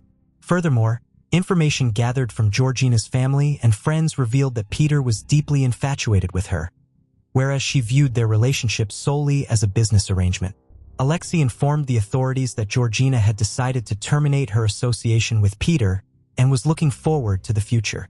Peter was brought in for questioning after the police located the phone. After prolonged interrogation, he eventually confessed to strangling Georgina and burying her body on the property. Law enforcement officers found Georgina's remains concealed beneath farm machinery, bound with rope and with an orange string tied around her neck, indicating she had been strangled. Georgina's handbag, vehicle, and house keys were discovered discarded in the trash, along with her high heels. Additionally, the police uncovered Peter's listening device, which he claimed he had installed to ensure Georgina's safety. However, catalogs for Peter revealed that the listening device had been utilized 514 times between 2015 and 2016. Ultimately, Peter justified his purchase of the listening device by claiming he believed Georgina was exploiting him. He alleged that he had overheard Georgina discussing plans to blackmail him into surrendering the cottage. Peter carefully compiled a shopping list on his phone as a reminder of the items he needed to purchase, which included a polytarp, a handle, snips, string, tape, gloves, a plug, and a bag, tools later used in Georgina's murder. Furthermore, the police obtained footage from the farm's security system that captured Peter's arrival and exit from the vehicle, as well as the concealment of Georgina's body. The authorities speculated that Peter was unaware that his wife had installed the cameras after his departure on January 14, 2016. Peter was formally charged with murder, and his trial began on November 28, 2016. During the trial, he pleaded not guilty. The prosecution argued that Peter's obsession with Georgina led him to meticulously plan and carry out her murder. In contrast, Peter's defense asserted that his Asperger's disorder impaired his ability to fully comprehend the consequences of his actions, which could mitigate his culpability. Despite testimony from 2 doctors, the prosecution's expert disagreed with this assessment. Ultimately, the jury found Peter guilty of murder on December 21st, and he received a life sentence with the possibility of parole after 25 years. In October 2017, Peter filed an appeal against his conviction and imprisonment. However, the appeal was dismissed in March 2018. The unexpected death of Georgina deeply affected her family and friends, plunging them into deep grief. Her vibrant personality, now a treasured recollection, stands as a poignant reminder of a life cut short by this tragic event. The community came together in a display of unity, offering sincere support to Georgina's family and friends as they grappled with their sorrow. Their steadfast presence served as a powerful testament to the resilience that can be found in the collective strength of a community facing hardship. Though Georgina's life was tragically short-lived, her legacy continues to live on in the hearts of those who cherished her. May her memory inspire others to savor every moment and appreciate the preciousness of life. Klara Murova was a couple's firstborn, who later welcomed another daughter named Katerina Murova. In 1975, the Murova family lived in Kurim, a quaint Czech Republic village roughly 120 miles from Prague, the capital. The town's residents enjoyed a picturesque natural setting, yet progress was evident with the availability of quality services, education, commerce, and other activities. Details about the Murova sisters' childhood are scarce, but it is known that Klara, a beautiful girl with fair hair and blue eyes, began showing signs of schizophrenia at a young age. This severe mental disorder causes those affected to lose touch with reality, impacting their thoughts, feelings, and behavior. They might experience hallucinations, delusions, and other disorders that alter their actions. No records indicate that Klara's condition was ever diagnosed by a specialist, but many stories suggest that her mind was filled with religious fantasies. Soon, Katerina began sharing these delusions. As is common among siblings, the younger often tries to emulate the elder. Unfortunately, this imitation extended beyond mere speech or dress, as Katerina also seemed to adopt Klara's schizophrenic tendencies. The two created a feedback loop that only reinforced Klara's beliefs. They fantasized together about the great things they would accomplish, guided by divine will. Despite their delusions, the sisters managed to function well in society. They completed their basic education without significant issues, and Klara, after finishing high school, enrolled in university to study pedagogy. Her life seemed well on track, and she even found love with a man slightly older than her at 25. Their age difference didn't bother them, and soon Klara was pregnant. He was a loving and supportive partner, married Klara and supported her in every way he could. Their first child, Jakub, brought joy to both parents. Nearly 2 years later, Klara was pregnant again and gave birth to their second child, Andres. Unfortunately, the relationship began to deteriorate a few years later. It seems that Klara's erratic behavior, mood swings, and even aggression pushed the man to his limit, leading him to leave the family, abandoning Klara with their 2 young children. Despite this setback, Klara remained committed to her children, supporting them in their studies and extracurricular activities like summer camps, school events, and vacations. However, while she fulfilled her role as a mother, the loneliness and resentment took a toll on her, plunging her into a deep depression. Recognizing her state, Klara invited Katerina to move in with her and the children, hoping her younger sister's presence and support would help her through the difficult emotional period. At this point, a new figure entered Klara and Katerina's lives, forever altering the family's fate. A girl named Annika, who claimed to be 12 years old. Some reports suggest Klara met the girl at university, where Annika confided that she had run away from a youth care center due to mistreatment and had nowhere to go. Other sources claim Katerina, who was working at a local youth institution, found Annika, who said she had escaped from a child trafficking ring. There are several other versions of Annika's backstory, but they all lead to the same conclusion. Annika came into Klara and Katerina's home and brought turmoil with her. These 2 delusionally devout women opened their doors to a girl who seemed heaven-sent, but harbored an almost unbelievable secret. Annika was not a young girl, but a 32-year-old woman named Barbara Skarlova. Barbara had a condition that made her appear much younger than she was. With her childlike face and short stature, Barbara masterfully manipulated those around her, taking advantage of her apparent vulnerability and abandonment. This allowed her to find refuge in several homes where people were moved by her seemingly tragic circumstances.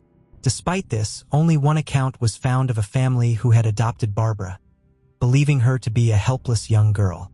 However, it didn't take long before she was returned to the state's child welfare system. The reasons for her return were her violent behavior and unpredictable personality. Some reports even suggest that the family discovered the truth about her actual age. It later became known that Barbara spent a significant portion of her life undergoing psychiatric treatments and was even committed to mental health institutions, from which she always managed to escape. This entire backstory, of course, was unknown to the Mawarova sisters, who quickly grew attached to the supposed helpless child. They took her into their home, and before long they decided to adopt her, a decision that led directly to disaster. At first, everything seemed to go smoothly with the addition of the so-called child to the family, but soon enough, Barbara began to feel jealous of the affectionate attention Clara's biological children received. She started causing trouble, engaging in mischievous acts and creating disturbances, for which she then blamed the 10- and 8-year-old boys. The boys, in turn, began to be reprimanded without any real reason. Undoubtedly, these tense situations contributed to the worsening of the Mawarova sisters' mental instability. It appears that Barbara's cunning manipulation allowed her to gain power over the women and start exerting control. Around this time, the newly arrived Barbara began talking about the religion she practiced, known as the Grail movement. Our research indicates that the Grail movement is a millenarian apocalyptic religious group that seeks a fundamental change in society, after which everything will be transformed. Followers, organized into groups called circles, have given the teachings their own interpretations, always based on the principle that good deeds on earth guarantee entry into heaven. However, it also appears that these good deeds could absolve any crime committed by members. Barbara belonged to one of these circles and managed to induct Clara and Katerina into it. According to various accounts, this particular group was involved in practices such as violence, abuse, promiscuity, incestuous relationships, and even cannibalism. In this story, the leader of the circle was a man known as the Doctor, who communicated with his followers via text messages, giving them instructions that were often almost unimaginable.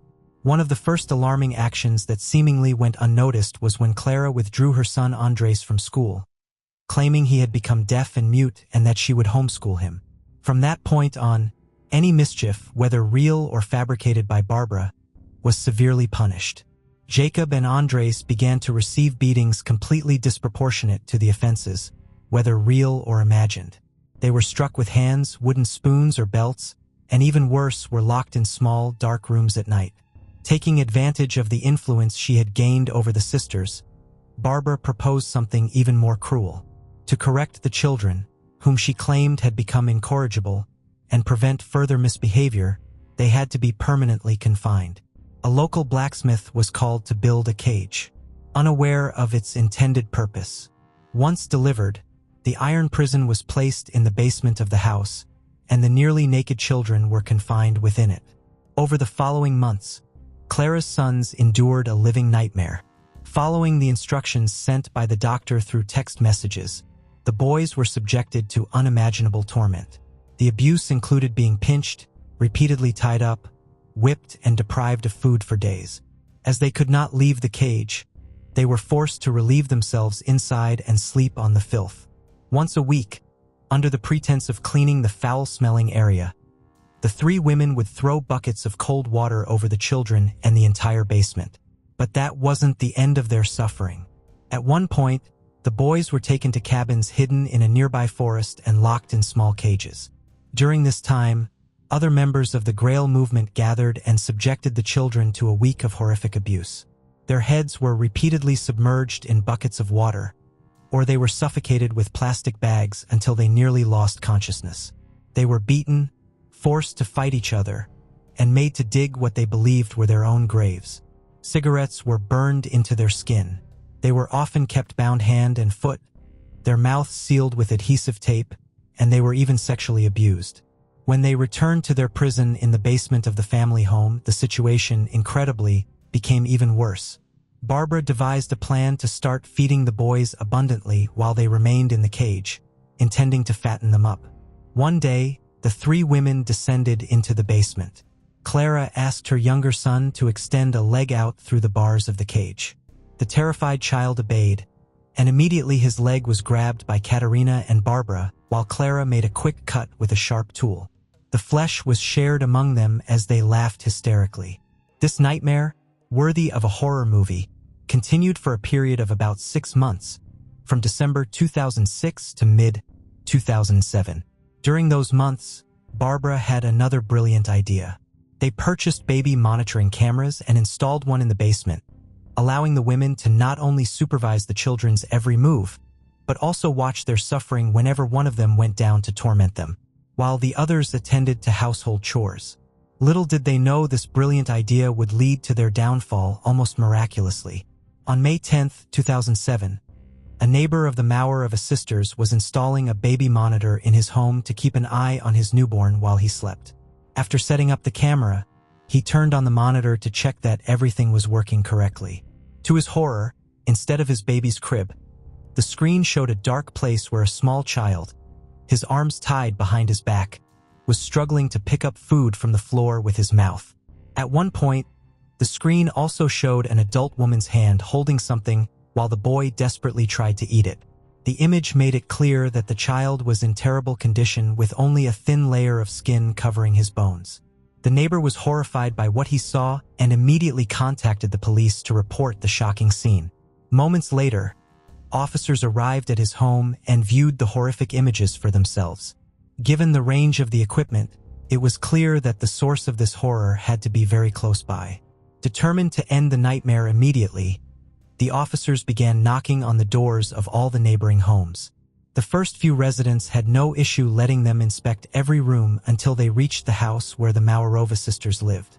From the start, they were reluctant to allow the police to enter, but in the end, they couldn't stop them. During the inspection, the police found a small door under a staircase that was locked. Without leaving the scene, the officers called for firefighters who broke open the door. What they found inside was beyond imagination. As they entered the space, they were hit by a terrible stench that permeated the entire area. The first thing they saw was a frightened girl clutching a teddy bear who ran directly toward the officers, screaming that she and her brothers had been hurt by their adoptive mother and aunt. One officer took the girl outside while the others were left stunned at the sight of 2 nearly naked boys, their bodies covered in wounds, locked in cages like animals. One of the boys appeared to be unconscious. The boys were immediately freed and attended to by emergency services, who provided first aid and quickly transported them to a hospital for treatment. The girl, who didn't seem to be physically harmed, was also taken into custody by the authorities. Clara and Katerina were arrested. Jacob had some wounds that were treated, but none required hospitalization. So both children were taken to a child protection center. However, Andre, the younger boy, was in critical condition. When he arrived at the hospital and realized he was no longer in the basement, he had a panic attack and began screaming. He claimed he was seeing ghosts and begged the doctors to end his life. The situation couldn't have been more tragic. Once he was calmed down, the doctors couldn't believe what they saw on the boy's body. He was covered in scars, bruises, and open wounds, one of which was particularly large on one of his buttocks. He had to remain hospitalized for proper treatment. While the physical wounds on their bodies healed, the trauma caused by months of horrific abuse at the hands of their mother, aunt, and others would be much harder to overcome. Meanwhile, investigations began to uncover the truth about what had happened behind closed doors in that house and in the lives of its inhabitants. At the same time, the children who were placed in a care center became the focus of study by specialists.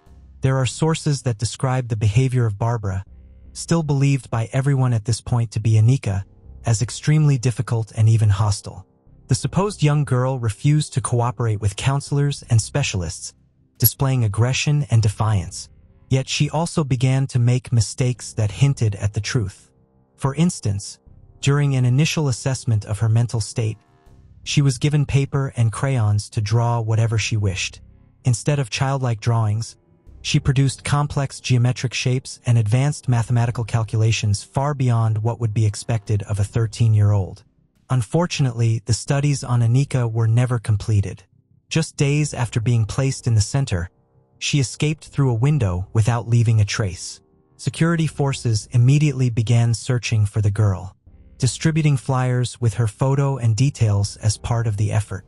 To their surprise, they soon received tips from various sources claiming to recognize the person in the photo, asserting that she was a 33-year-old woman named Barbara. It appears that Barbara received help from a known couple who provided her with their son's documents to leave the country. Initially, she traveled to Denmark and from there to Oslo, Norway. In Norway, Barbara once again altered her appearance, shaving her head and posing as a 13-year-old boy named Adam. She approached authorities, claiming she was fleeing from an abusive father. Multiple sources recount that Adam was taken in by a family and enrolled in a school, where he was soon regarded as a gifted student. This charade continued for several months, but the Czech authorities did not give up, and with the cooperation of international colleagues, managed to piece together the puzzle. DNA analysis eventually confirmed Barbara's true identity, leading to her arrest. She was subsequently extradited back to the Czech Republic to face charges. Upon her return, Barbara underwent various psychological evaluations. Reports indicate that at least one specialist who interacted with her observed signs of psychotic tendencies. One of the most striking pieces of information was that Barbara's capture in Norway was reportedly triggered by a concerned school teacher. The teacher had been alarmed after Barbara, posing as Adam, drew a picture depicting 7 bruised and bleeding children, each with a number, and identifying herself as the 7th.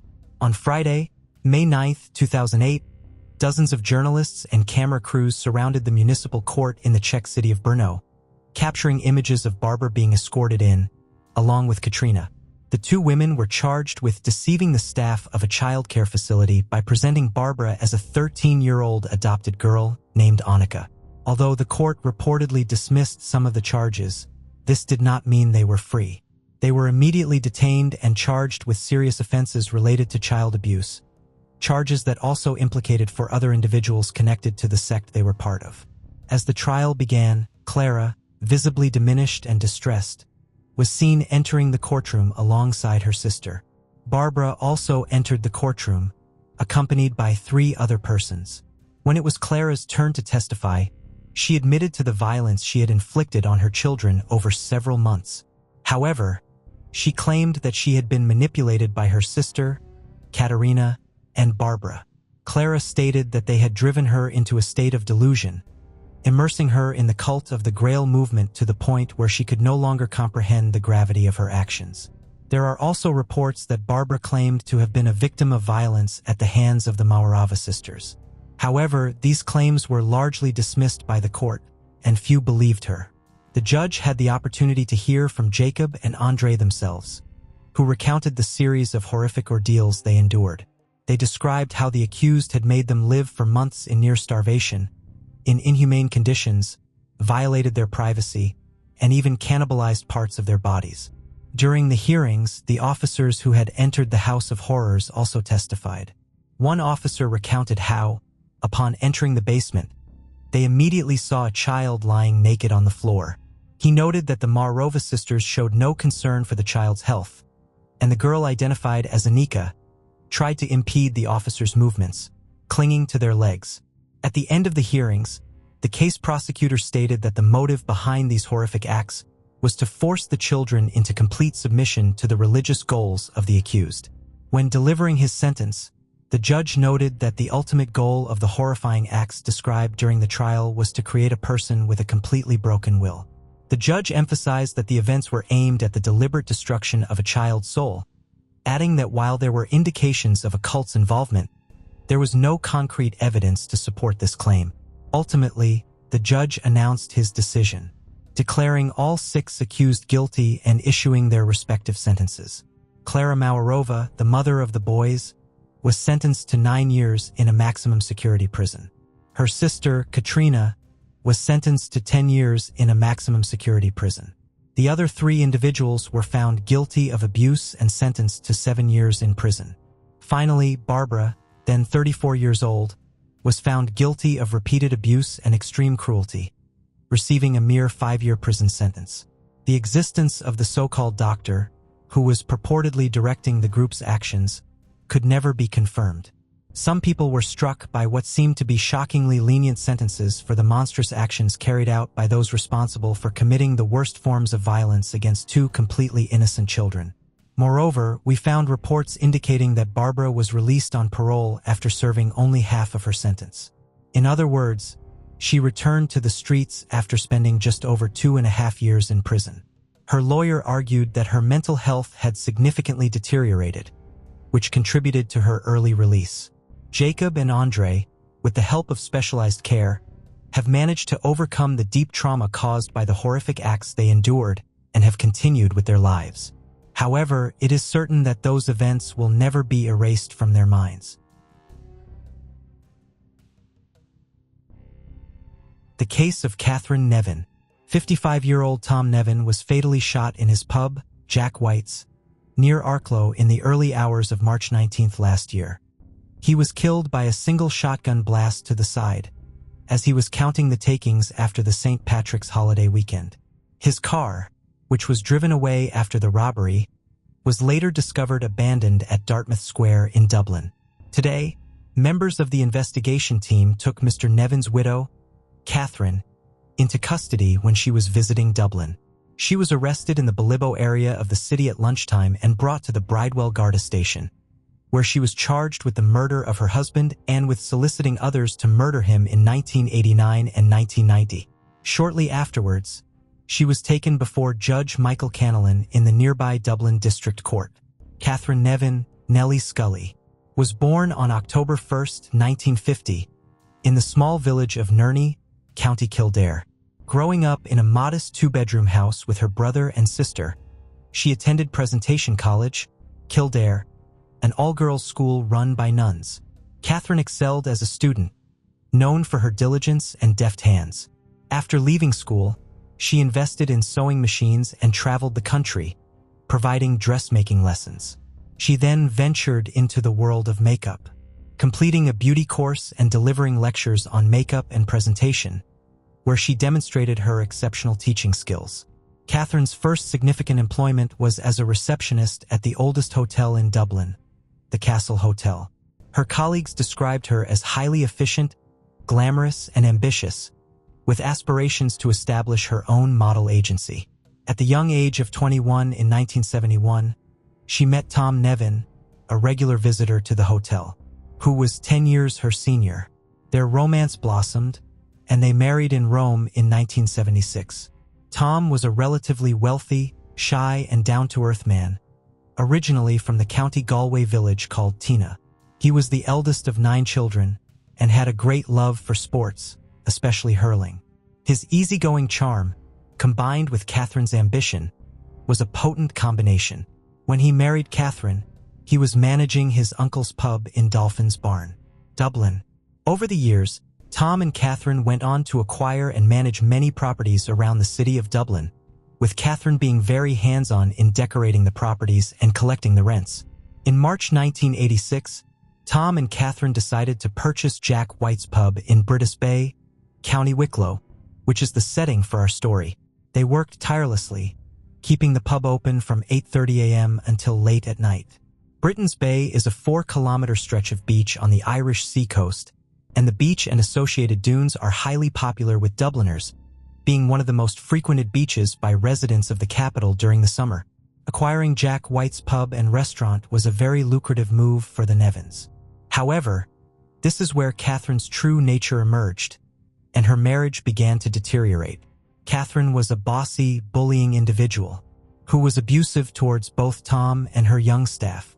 While some may have seen her as a motherly figure, the general consensus was that she was a nightmare to work for. She had no qualms about belittling Tom in front of the staff and berating her young staff members, who would later speak out against her. An example of her pettiness was told by one staff member, where one night after closing, the staff and Tom were sitting around chatting and having a laugh. When Catherine came into the bar, she didn't like what she saw and confiscated the staff's Tiff's tip jar, which was so petty and spiteful. Tom was affectionately known to the staff as Daddy. He was a gentle giant, standing at 6 feet 3 inches tall, and was caring and quiet. The staff loved him, and he would go out of his way to help any of them. However, Catherine ruled the workplace with an iron fist. One staff member reported that she was so strict and ruthless that her behavior bordered on inhumane. Kathleen, a cleaner on the staff, was told to come in early to redo rooms that she had already cleaned. At one point, Catherine asked the cleaner to work full-time, and when the cleaner refused, Catherine retaliated by contacting the social welfare officers and reporting that Kathleen had refused full-time work, thereby making her ineligible for government assistance. Catherine's actions were petty and vindictive. As early as 1986, Catherine and Tom were no longer a married couple. Tom slept in the staff quarters while Catherine occupied the main bedroom, openly entertaining male friends just doors away from Tom's room. A deeply disrespectful situation. Although Catherine had requested a divorce multiple times, Tom refused, as he had already annulled his first marriage, and his Catholic upbringing made him reluctant to go through another failed marriage. If Tom had granted the divorce, he might still be alive today, spared the years of humiliation before his staff, friends, and patrons. Between 1989 and 1991, Catherine desperately wanted to end the marriage, making no fewer than 18 requests to have her husband killed. She stood to benefit greatly from his death, as she would inherit the pub worth £670,000, their 2 Dublin properties worth £1 million at the time, and a £78,000 payout from an insurance policy, along with £197,000 Irish pounds in cash. Catherine was not only all I've said above, but she was also a bit of a gore, as we would call her here in Ireland. She had men left, right, and center with no shame, and she loved men in high-profile jobs. If someone high-profile visited Jack White's, she would fall over herself, as she was a bit of a sex kitten, and used her sexuality to her advantage with short skirts, low tops, and high heels. On Tuesday, March 19, 1996, and Catherine were to celebrate their 10th anniversary of owning Jack White's pub. It was just after Paddy's weekend, so the pub was extra busy. Tom didn't get the chance to go to the bank, and on the Tuesday evening, he was downstairs in the kitchen of the pub, counting the weekend's takings, while Catherine was asleep upstairs. According to Catherine, she was awoken by someone pressing her face into a pillow, and a man was shouting, "Jewelry, kill you," with a knife in his hand. Catherine was then tied up by her attacker. After a while, she heard 2 vehicles speeding away. She managed to get to a panic button, and the garter arrived around 4:30 a.m. They found Tom slumped on the kitchen floor in a pool of blood with a gunshot to his chest, still wearing his glasses and a pen in his hand. He was surely dead. A sum of 13,000 Irish pounds, equivalent to €16,500 today, was stolen along with Tom's car, which would later be found in Dublin City, abandoned. It looked like a robbery gone wrong, but despite Catherine's story, there were no signs of a 4th entry, and the phone cards had not been pulled out of the walls, but 2 were off the hook. Catherine's bedroom was in a state of disorder, but it did not appear to have been systematically searched, and jewelry had been scattered around, but none was taken.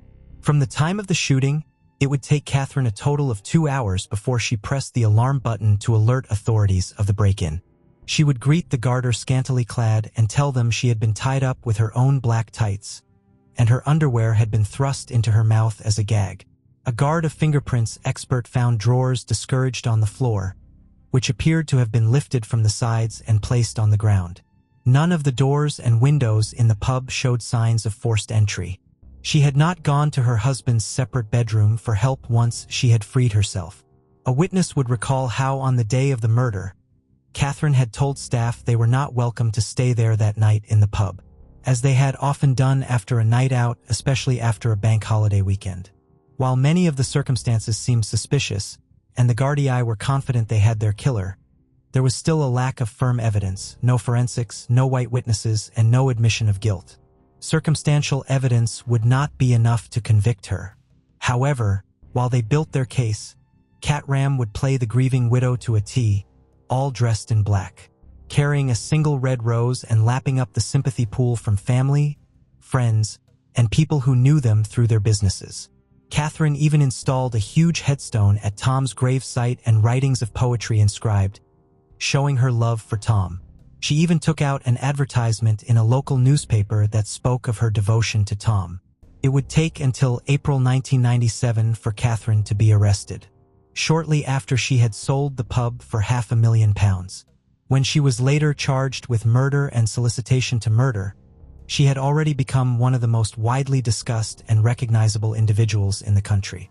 Later, Tom's family would petition the courts to freeze all assets until the conclusion of the trial, including the proceeds from the pub's sale.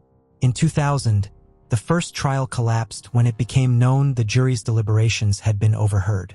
The second trial was delayed when Catherine was hospitalized, but resumed a few days later. Catherine pleaded not guilty, and as the prosecution had only circumstantial evidence, they heavily relied on the testimony of 3 specific witnesses. Between 1989 and 1991, Catherine had approached these 3 men, who became the key witnesses for the prosecution.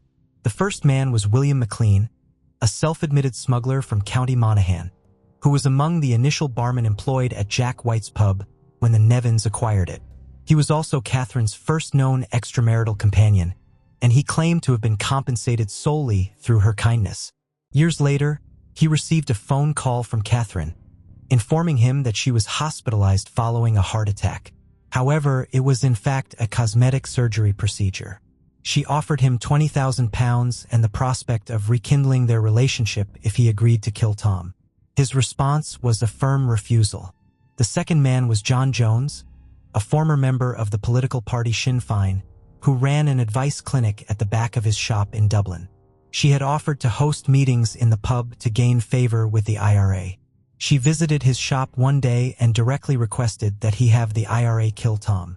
Jones thought she was joking and refused.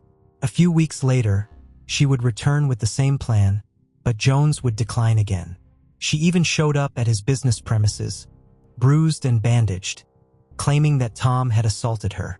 In fact, she had undergone cosmetic surgery again, as it seems our Catherine was fond of such procedures in the past. Eventually, she got the message and stopped asking.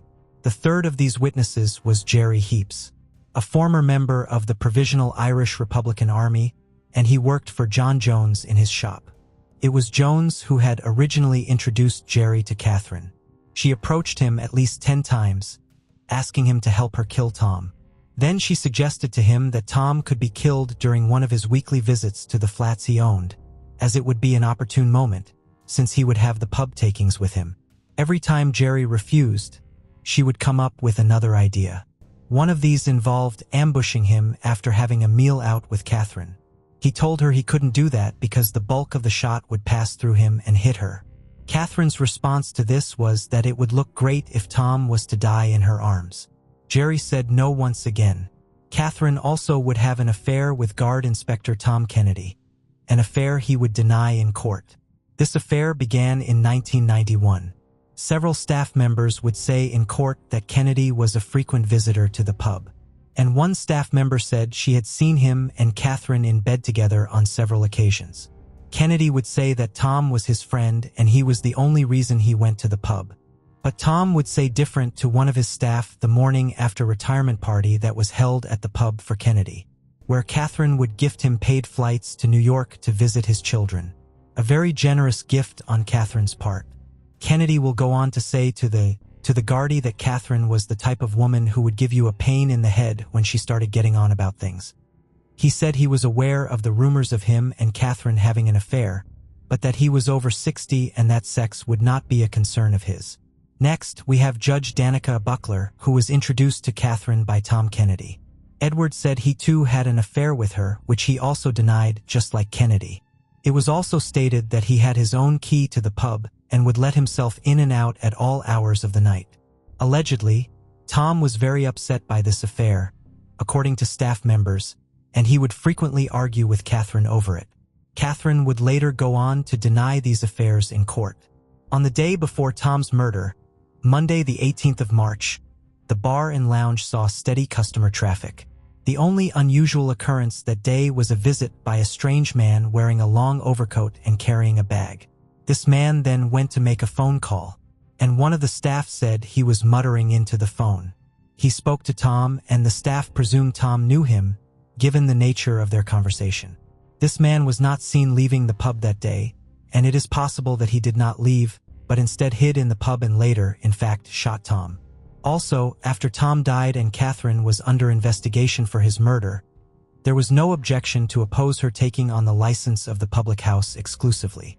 The judge Danica Obukula would be the one to grant her the license in his private chambers. Another theory was that the captain herself was the one who pulled the trigger, as she was the only one in the pub that night. Tom did not appear to act defensively immediately prior to it. He still had his glasses on his nose, and his pen was in his hand when the guards found him. He would not have been unduly surprised by her arrival in the kitchen. While there was no evidence of firearm residue found on her clothing, they only tested the clothes she was wearing on that night. But she could have changed her clothes before she tied herself up. After all, she had 2 hours before she got help. She also admitted to washing her hands before their arrival. In another scenario, Catherine would have had to be assisted by an accomplice who tied her hands and took the money, the gun, and the car to Dublin. The other theory is that Catherine helped one or more people to carry out the killing. The trial of the notorious Black Widow, as she was dubbed, captivated the nation from start to finish, and she quickly became one of the country's most high-profile killers. She assassinated Tom's character by claiming he was abusive and alcoholic. Despite Catherine's continuously glamorous appearance and impeccable grooming, her tight-lipped expression and stubborn chin, along with her apparent determination to appear matronly rather than seductive, could not be concealed. Her appearance was part of the extensive web of lies she had constructed to shield herself. The media reported on Catherine's appearance, from her clothes, her hair and makeup, and even down to her nail polish. In court, it became such a problem that Judge Carl put a ban on the press reporting on her appearance. After a gripping 42-day trial, the jury of 6 men and 6 women deliberated for a record 5 days before she was found guilty in April 2000 for paying a hitman to murder her husband and for soliciting 3 men to do the same. She received life in prison. 3 years later, Catherine was back in court trying to get her case overturned. The Court of Criminal Appeals said, however, that it was satisfied there was nothing in the new material that could come to light, could have assisted in Catherine's defense, and so it was dismissed. In 2010, she had another miscarriage of justice appeal dismissed. In 2014, she was denied in her bid to appeal her murder conviction to the Supreme Court. Tom had not made a will, and Catherine and he never had any children, so she was to inherit everything. Tom's mother had effectively frozen Tom's estate, including the proceeds from the sale of the pub. The application of probate by Catherine was still pending on the results of the trial, and when she was found guilty, she lost any claim to the estate. Tom's mother had also initiated legal proceedings to try and have her disinherited. She died a year before Catherine had been convicted of her son's murder, and her case was taken over by her son Patrick and daughter Margaret. They believed they should be allowed to rely on her conviction as part of their legal action, and the Supreme Court agreed. So basically, Catherine got absolutely nothing when she was found guilty. In September 2016, Catherine was admitted to the hospital and was later diagnosed with a terminal brain tumor. She stayed there for 3 days and was granted a reviewable temporary release (RTR) to receive treatment. On November 7, 2016, she was transferred to an acute post-care unit while undergoing medical treatment. She remained there until August 2017, when she again received an RTR for pre-release and resocialization. She was provided with supportive accommodation and stayed there until she was rehospitalized on November 6, 2017. In December 2017, she was moved to a hospice care facility, where she remained until her death in February 2018. She was 67 years old. Catherine protected her innocence until the end.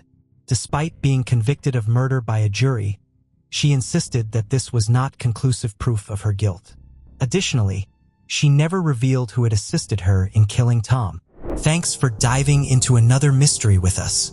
If you enjoyed unraveling the clues and chasing the truth, don't forget to hit that subscribe button and give us a thumbs up.